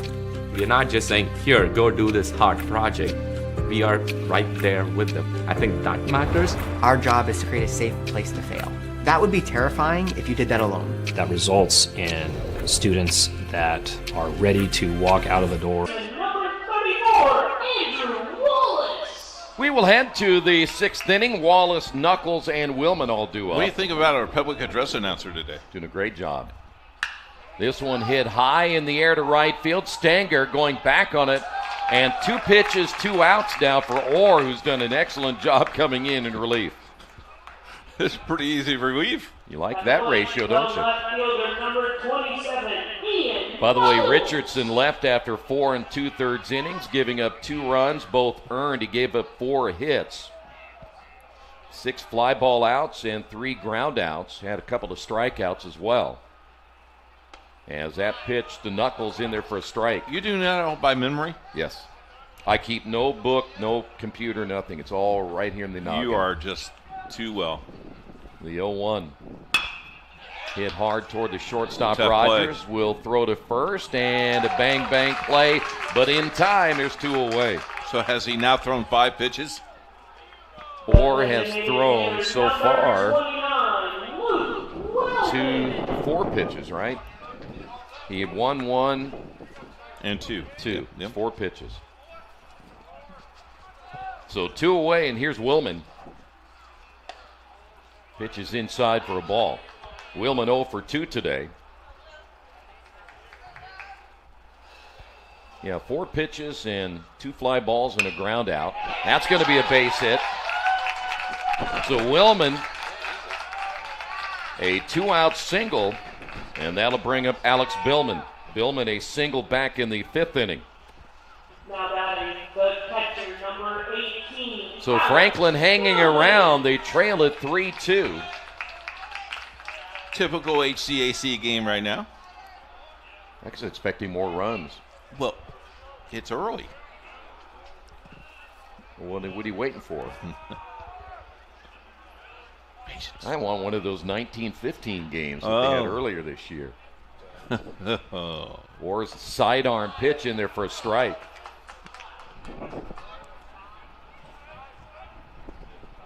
Well, you are famous for overtimes, and you bet I am. Tyler Orr making his 14th appearance. That's fouled off. He comes into this one with an ERA 4.28. Notice the bullpen kind of moved out of the way. That the dugout kind of moved on that line drive. It's a good idea so you don't get hit. Here's the 0-2.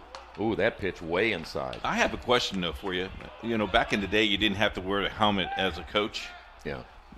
Now they're wearing them, which is a great idea. Would you wear that style helmet, or would you do something different? I would do what they do, yeah.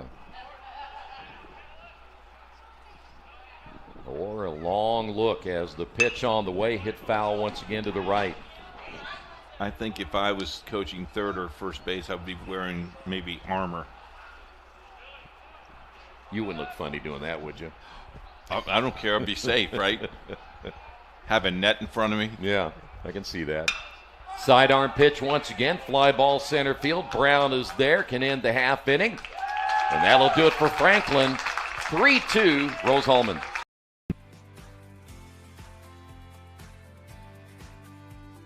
Every year, the Econ Senior Seminar class does a project of community outreach, and we kind of have full authority over which group we want to work with for the semester. We wanted to stay local, and we looked at a couple options, and we settled on Town Branch because it's very close to Transy and it's going to affect Transy students. I think the downtown partnerships are very nice because students should be able to see that they're part of a life, and I think when you can literally from the steps of the school see a place or be able to walk to it, it just seems different. And you're oftentimes, I've seen over a decade of doing this, students feel more empowered to work with a group. So Tom Branch Park is a nonprofit organization that's bringing that green space back to downtown Lexington, which is something very new and refreshing that I think the community could frankly use. I think this project's unique is because how cooperative Tom Branch Park was, and Tom Branch Park did a very good job of being invested in our project and giving us everything we needed to be successful. I think working in a professional setting definitely prepared us for the future. We really got to take the initiative with this project, and it was very student-led. When we were at our meetings, I said, I want to be in the back. So if anybody here, students or otherwise, has questions, I'm willing to answer, but these students are prepped. It's their project. They are in charge.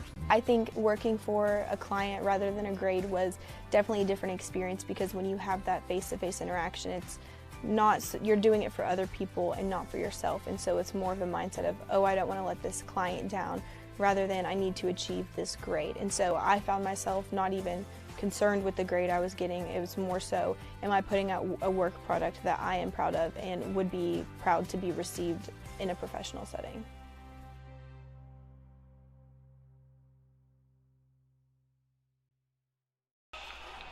The HCAC, respect the grind. HCAC student athletes live it year round, and including here in the HCAC baseball tournament. As we head to the bottom of the 6th inning, it'll be Cernak, Stenger, and Oliger all due up as Johnson back in for another half inning of work, and his first pitch is up high for a ball. Cernak 0 for 1 today. Sacrifice bunt in the second and grounded out in the third. And takes that pitch high, 2-0. Softball is also playing down in Transylvania today at 12:30. It is Earlham and Rose Holman. Pitch high and outside.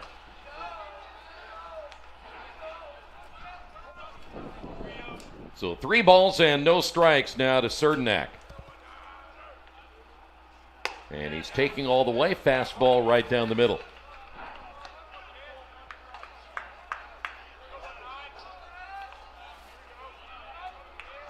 The 3-1 pitch, swing and a miss. Transy Mount St. Joe next, as that'll be around a 1:15 start time. Payoff pitch, foul tipped and held on by Billman. Nice fastball by Johnson. And that'll bring up Stenger. Stenger 0 for 1 with a run scored. That was part of that 3-run second inning, and that has been the difference here today. Stenger did strike out looking in the 4th. That'll be hit foul. So far, Franklin out hitting Rose Holman 5-3, but they trail it 3-2 here in the 6th inning.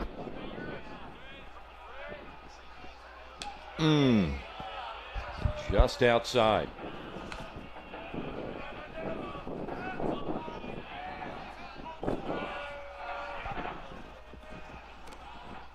The 1-1 pitch up high.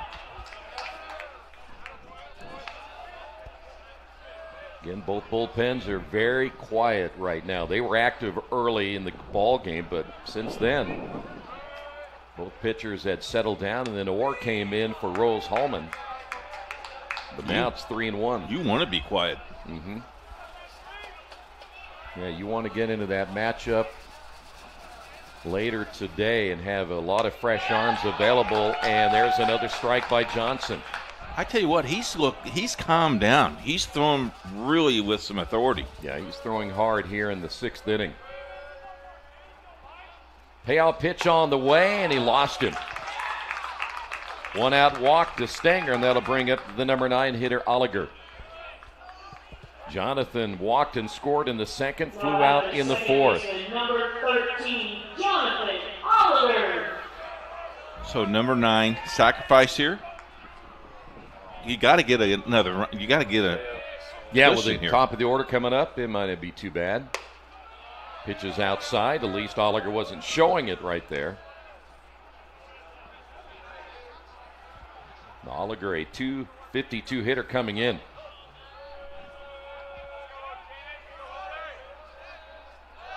Oh, got him. Johnson's got him at first. Let's see if they'll get him in the rundown here. And the tag is laid on, and they got him. Nice move by the pitcher, Johnson. So it goes 1-3, and the tag laid on by DeHart. 1-3-6.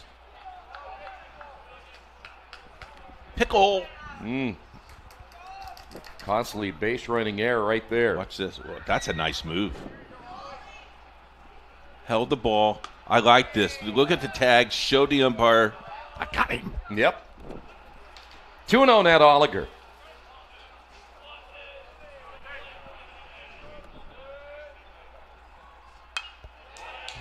Good cut that time by Oliger. You were diving, weren't you? I was getting underneath the table. Chuck didn't even move over there. He's a veteran. The 2-1 pitch hit foul. Chuck looks like he's wearing a winter jacket and got a hood on. Yeah, the wind's a little chilly today. The break-even pitch on the way. Fly ball right field. Should be easily played by goalie as he makes the catch, and that'll do it for Rose Holman in the sixth. We head to the seventh. 3-2 your score. Center for Public Service is a unique honors program for exceptional students who are seeking careers in public service. The Center for Public Service was started in 1973, a very tumultuous time in the history of our country. But I think both when it started and right now, there's an incredible need for people who are motivated to be servant leaders and to unite us, not to divide us. And I think that's at its heart really what the Center for Public Service does. I give great credit to the directors of the Center for Public Service. It's had very good leadership, and it's why it's lasted 50 years, in my view. There's a deep core value and commitment to using the skills, the abilities that you have to make a difference in the world for everyone. And I think the faith is very central at Anderson University. Jesus was the perfect example of servant leadership. And I think that the experience students have here undergirds everything they do. I think it's extraordinarily consistent with the Christian faith. A motivating verse for me is Philippians 2:3-4. Do nothing out of selfish ambition. Goalie will lead things off here in the seventh. It'll be goalie Deering and Gervin. As Mr. Orr back in once again. Got a final score down at Transylvania, game one of the women's softball tournament. Franklin wins 4-0 over Manchester. Ground ball to the shortstop Rogers, and there's one away. Change in right field for Rose Hallman as Isai Takahashi will take over in right field. So one away, and here is the leadoff hitter, Deering.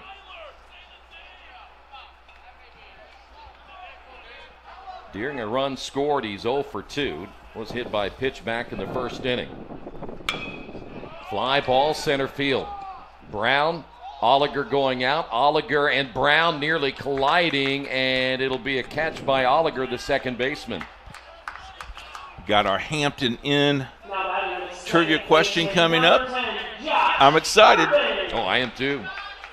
Chuck, if you're listening, you got to move yourself to our broadcast booth so you can take a guess. Chuck is going to be doing some of those guesses today.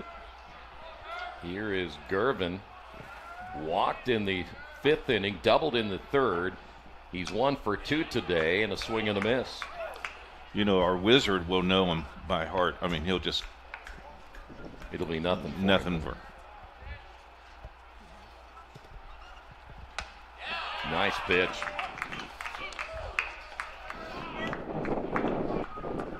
Orr has thrown only 13 pitches, and he came in back in the fifth inning. 1 ball, 2 strikes.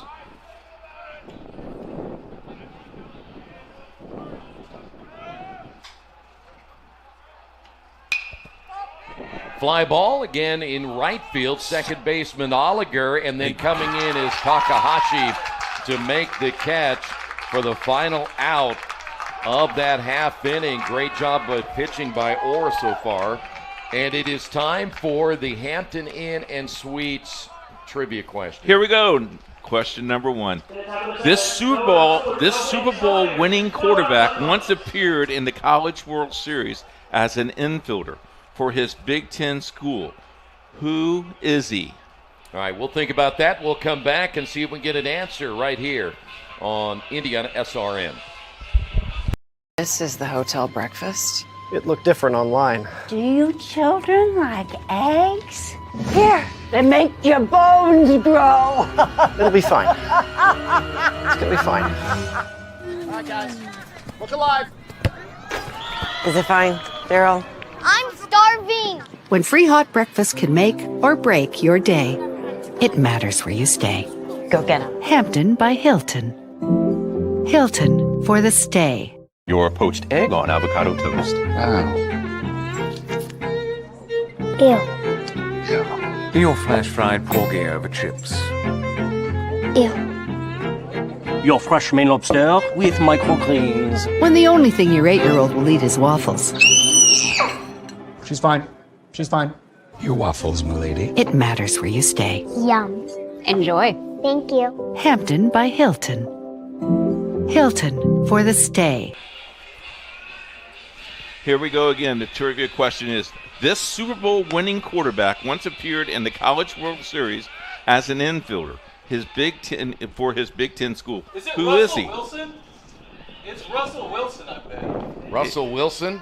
No, it is not Russell Wilson. Here's Peter Rogers to lead things off here in the bottom of the 7th. Earl Morrow was an infielder for the 1954 Michigan State College World Series. Oh, man, 1954, yeah. There's a pitch in there for a strike to Rogers. Earl, the guys are upset. That was a good question. Earl Morrow. Here's the 0-1. You know who he played for, right? Yeah, he also played for the Colts and the Dolphins. Yeah. Earl Morrow. Yep. Thank you. 1 ball and 1 strike. I'm 1-0. There's a strike, 1 and 2. Who did he play college for? Michigan State. Michigan State. Mm-hmm. I don't ever think Spartan. anything about Michigan State. Sparty. Pitches outside. We don't talk about inferior I think schools. Chuck played against him back in the day. 2 balls and 2 strikes now to Rogers. You know, Chuck is the designated director of the commissioner this week. Just outside. He went to the production meeting last night and had a steak. Yeah, I wasn't at the production meeting, I'll tell you that.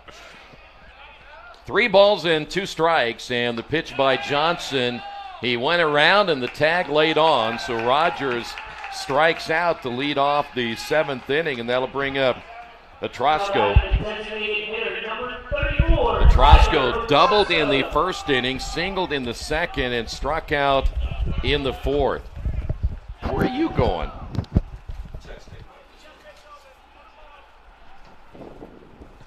Pitch is outside. That guy will do anything to get out of working. And we got a good ball game going here, Troy. Well played, well pitched so far. That's why I'm curious why he's leaving.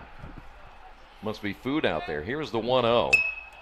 Bunted, first base side, and the catcher wisely lets it go foul.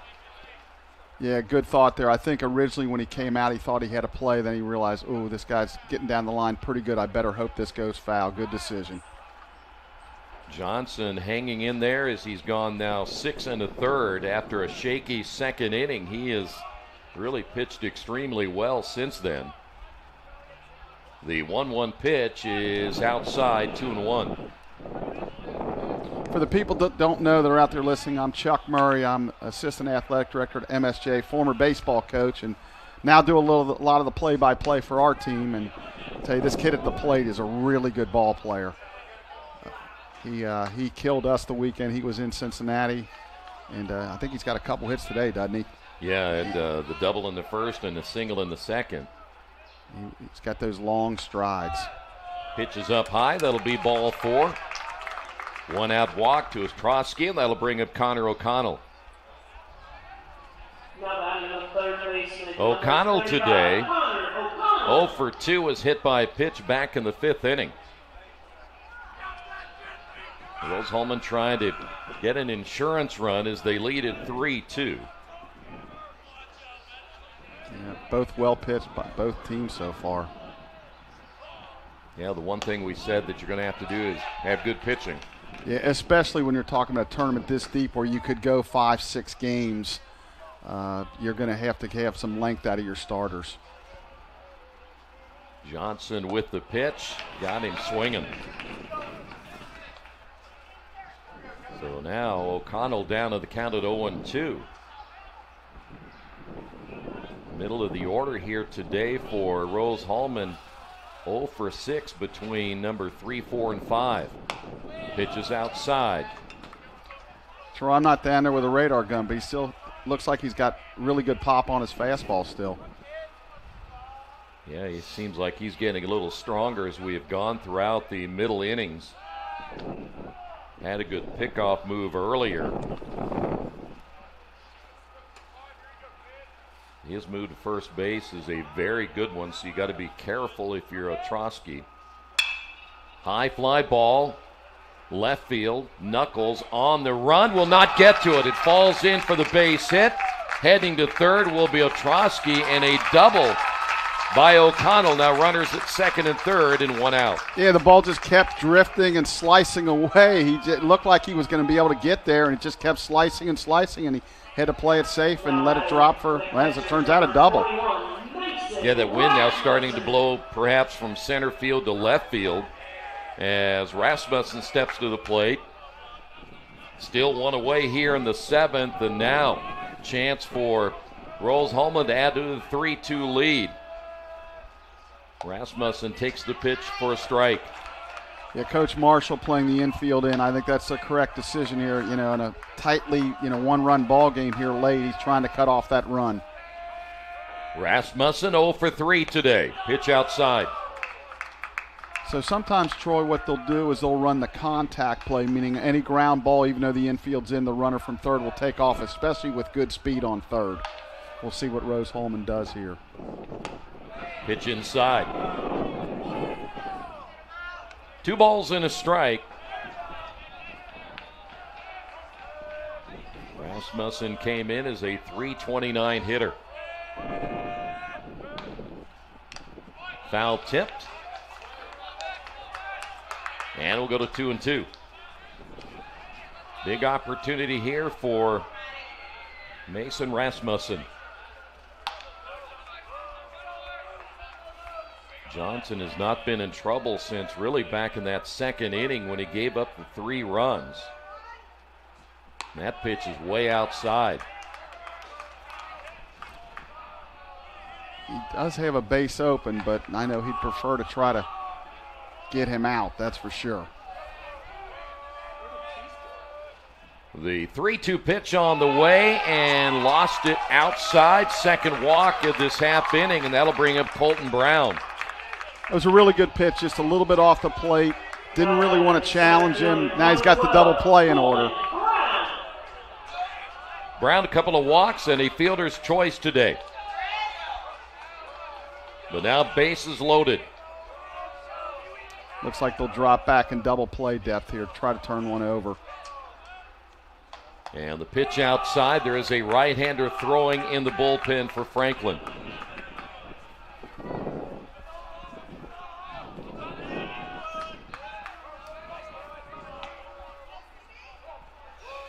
The stretch by Johnson, and the 1-0 pitch on the way is in there for a strike.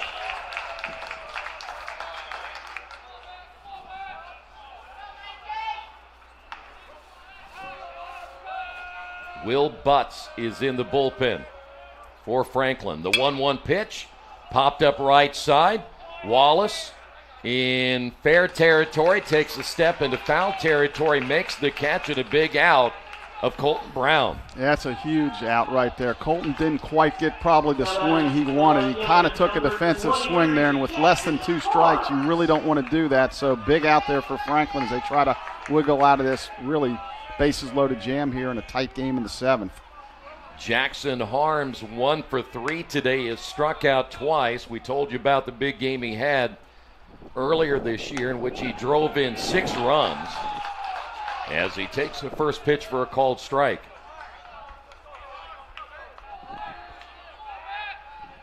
Petrosco at third, O'Connell at second, Rasmussen at first, and the pitch is outside. You hear that wind picking up a little bit here in the 7th.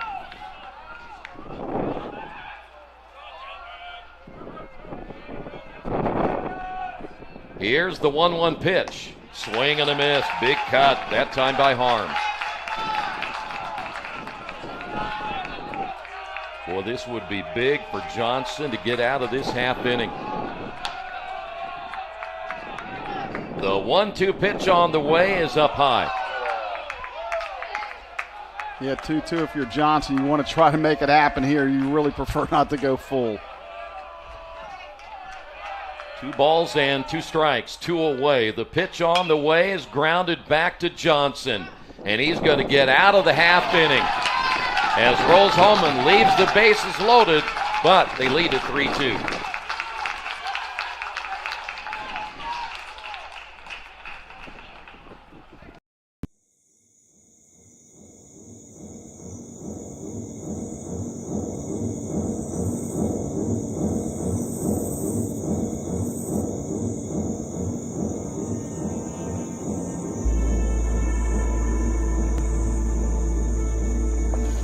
I really like coming into the studio at night.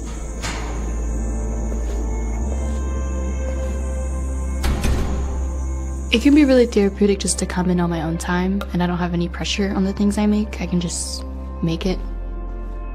To me, that's where the best work comes from.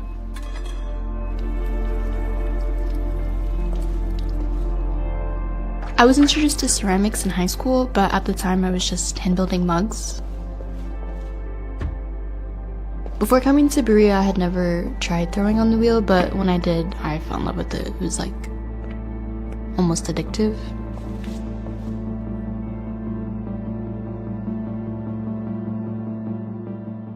My parents both immigrated from Morocco, so I'm a first-generation American. My parents did sacrifice a lot to make sure I was able to get the opportunities that they didn't necessarily have in Morocco.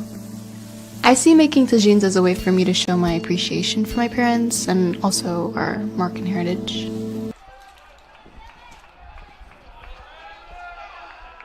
Welcome back to Kokomo. It'll be Redmond, DeHart, and Wallace as we move to the top of the 8th inning as Orr's first pitch is outside for a ball. Big inning for Franklin to get out of that inning. Going to look back at how many runners that Rose-Hulman has left on base here in our first game of the tournament, but Orr's come in and really shut things down. You look at what he has done so far here this morning. He's just been absolutely marvelous for Rose-Hulman. There's a fly ball to left center field. Brown will make the catch, 1 away. And here's DeHart. Shortstop, number 17, Garrett DeHart. You can hear that wind blowing. Yeah, it's been picking up a little bit. Again, we saw that fly ball earlier that went to left field. It just kept carrying toward the line, and that's the direction of where the wind is blowing. DeHart 0 for 3 today. I like that delivery by Orr. He really didn't come over the top very much, but you see him come sidearm. Almost like a submarine type of thing, right? He really does. Here's the 1-1 pitch. Check swing, and DeHart went around. It looked like it might have been foul tipped. DeHart grounded out back in the first. He flew out to center field in the 4th and 5th innings. As we play with 1 away here in the top of the 8th inning. The pitch on the way is hit foul. By the way, when you disappeared a little bit ago, did you get some food? No. Oh. No. You sure? Yeah. I just wanted, Chuck to get some time. The 1-2 pitch. Oh, my. Whoa, I think he missed it. Go to 2-2. Time running out here for Franklin as we play in the top of the 8th inning. The break-even pitch on the way. Rip foul. Look out, third base coach. That's the fastest Lance has moved in 20 years. You know, you hear that thing whizzing by your head and you think, go, how dude. lucky. Oh, Yeah. man. That could have been really bad. Lance will call me on that one. The break-even pitch once again, grounded in the hole as O'Connell diving at third. Can't come up with it. And DeHart gets his first hit of the day, and the Grizzlies have a runner on base. That'll bring up Andrew Wallace. Well, you're running out of time here. You got to deliver here. Did you expect this close of a ball game? You know, I didn't really know what to expect. I thought it'd be higher scoring for sure after you look back at the previous two matchups they have had.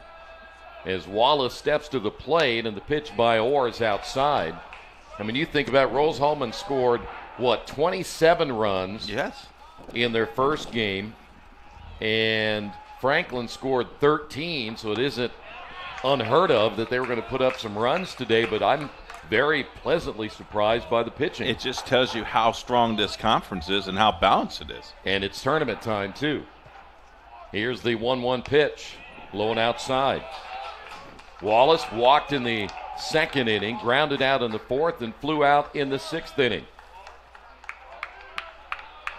The stretch by Orr and a throw to first. And again, you look at Rose-Hulman today, and you're going to look at all the runners they've left on base, and will that make a difference? We won't know until the game is over, but generally that'll come back and hurt you at some point as that pitch is outside.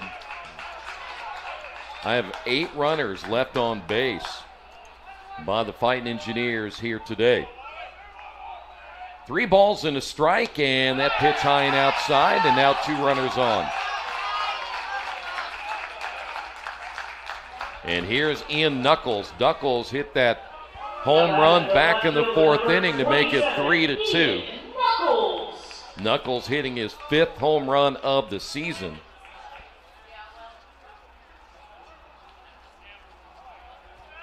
So you want to be careful with Knuckles.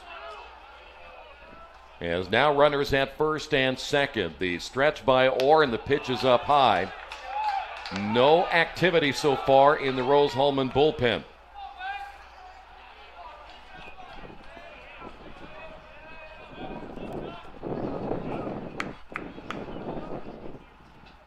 That one jams him, popped up, first baseman comes on, makes the catch, and a base running error at first base by Andrew Wallace, and he is doubled off, and Franklin ends up with nothing here in the 8th.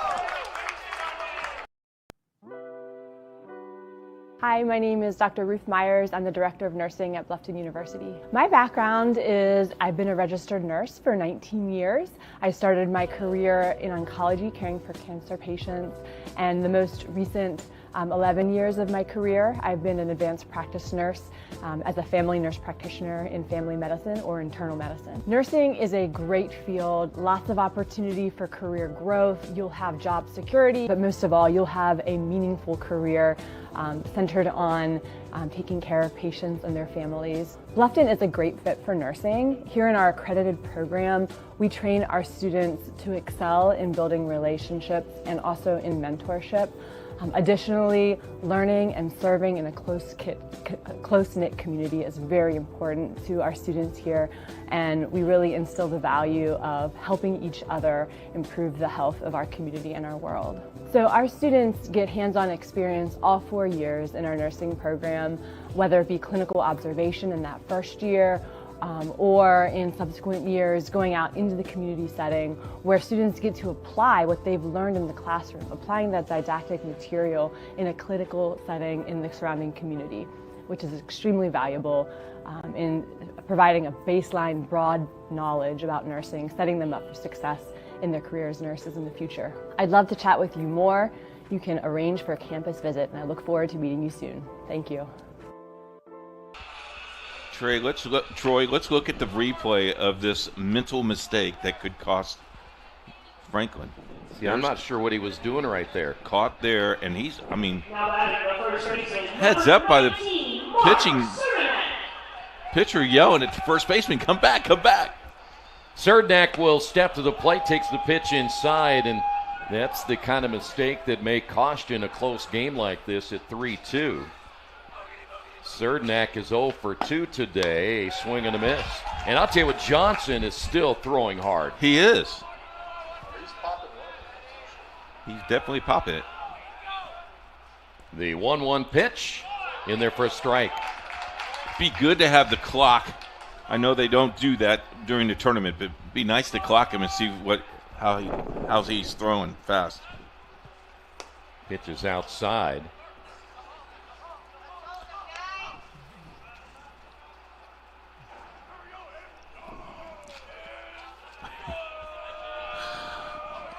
The break-even pitch got him swinging. Second strikeout today for Cernak. There's one away. The barking dog is now in the dugout. Can you hear the woof, woof, woof?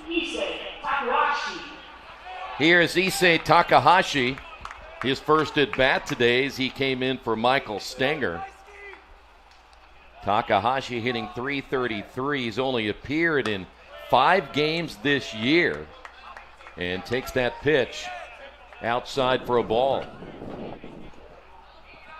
He's had 1 start, 6 at bats, and 2 hits. That's going to be a fair ball. Diving is the first baseman, Wallace, and Johnson covering the bag to get the out at first base.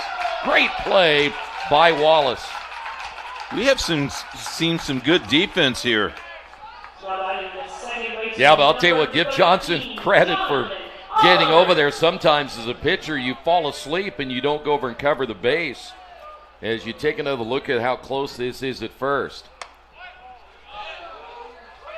Now he goes, I better hustle here. Watch this. Great play. Oliger ahead in the count at 1-0. Fly ball into shallow right. Tough play, tough play, tough Goalie play. coming on, foul territory, and that ball just kept curving toward the warning track. Good effort by goalie, and he had to go a long way as Wallace gave chase as well. Gervin even there, the second baseman for Franklin.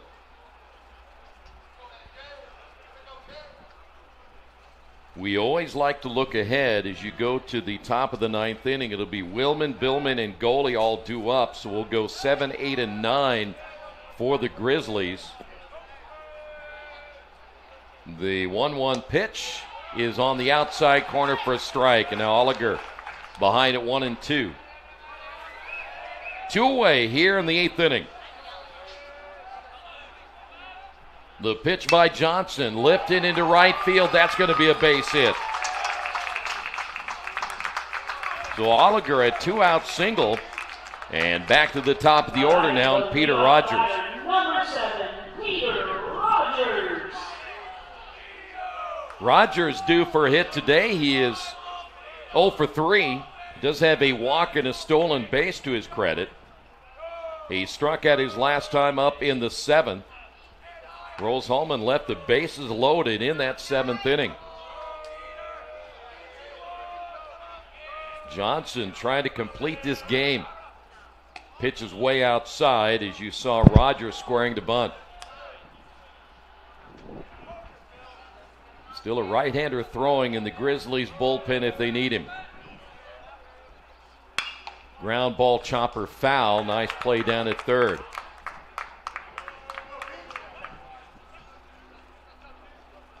So 1 ball and 1 strike now to Rogers.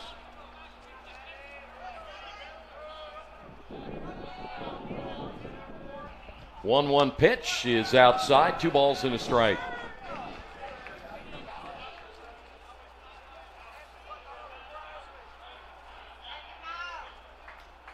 Johnson has gone the distance so far. He got a shaky second inning. That's going to be lined back up the middle. The second baseman, Gervin, steps on the bag, and that'll do it for Rose Holman. We head to the 9th, 3-2, Fighting Engineers.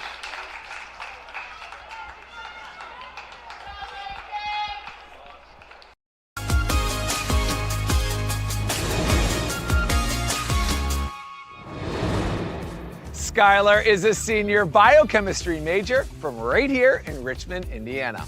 More than half of Earlham's student body studies away from campus at least once in their Earlham education. But many travel to multiple different cities or countries like Costa Rica and England as part of their Earlham education. Skylar, give us all the details. Take it away.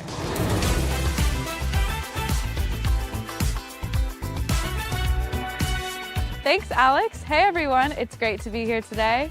Growing up in Richmond, Indiana, I never thought that I'd attend a college that I passed by every day without second thought. When it finally came time to choose a college, I chose Earlham College because of the great academic opportunities they had here, as well as I got to continue playing the sport I love, volleyball. Although Earlham College was right in my hometown, it took on a whole new meaning when I enrolled. Earlham has helped me experience new things like studying abroad in London.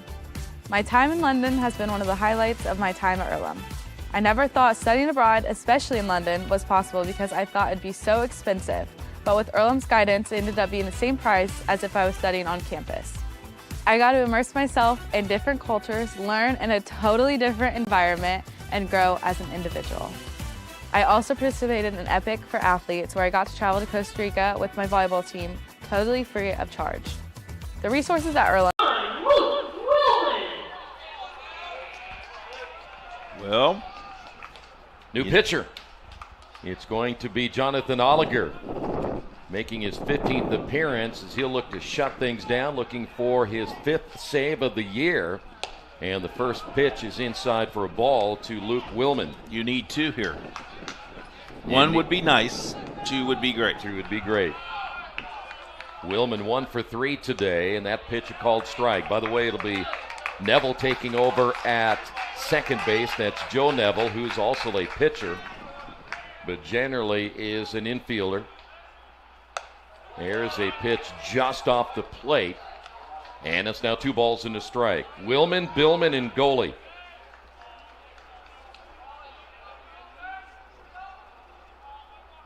The pitch on the way, swing and a miss.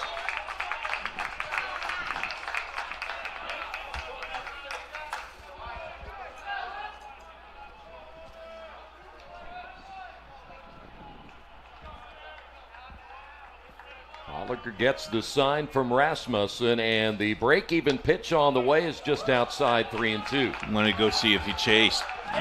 Now you go fastball up here. That's a good-looking shot right there.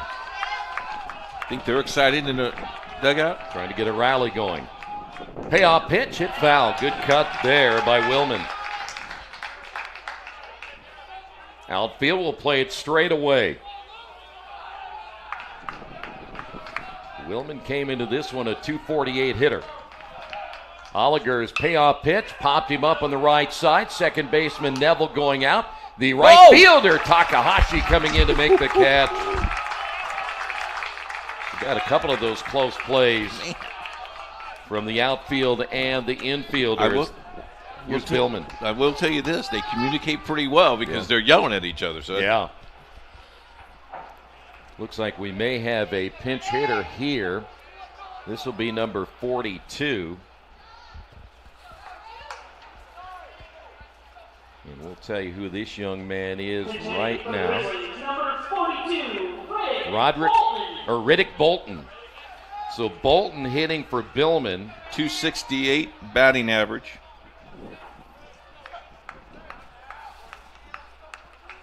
Scored 10 runs, 10 hits.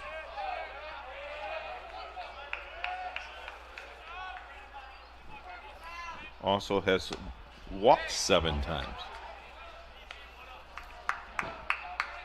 Right now, there's no reason to look down. Just hit the ball. Yeah, got to get on base. 1 ball and no strikes. Oliger's next pitch is in there for a called strike.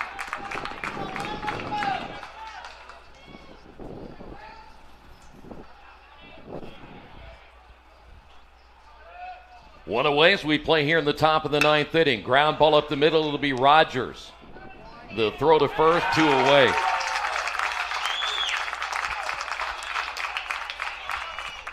Well, down to 1.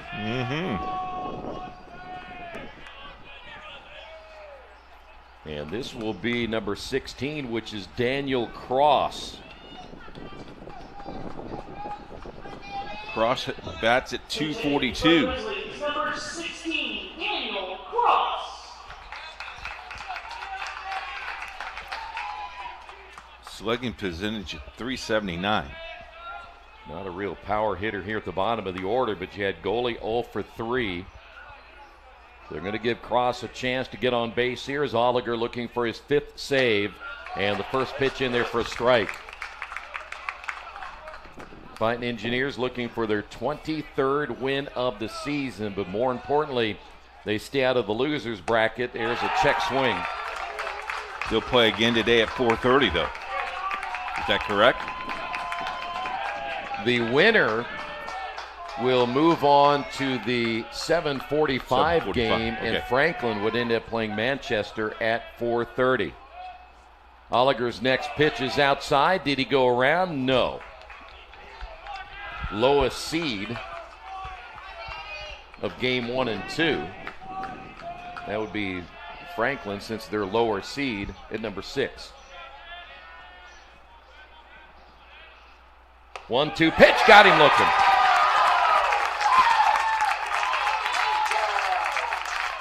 And Rose Holman picks up the win, the final 3-2. In a game that only took 2 hours and 11 minutes. But a great pitched ball game here this afternoon.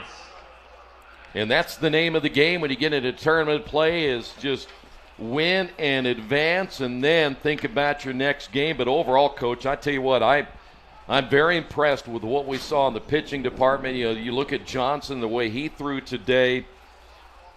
I don't think Franklin could have asked anything more than what he was able to give them in their performance. They did have that costly base running error late in the game that may have turned the table a little bit and got them the tying run. But I think overall, yeah, what a way to start this tournament. Win, baby, win. That's all you got to do. Get in that winner's bracket and play another one. Franklin will now play later. I think they're done for the day, so will be interesting how they'll come back. Pitching will be a big key for the Grizzlies, but they did use Johnson. He got the complete game. Don't go away. We'll come back at 1:15. It's the number 4 seed, Transylvania, the number 5 seed, Mount St. Joseph, all coming up right here on Indiana SRN.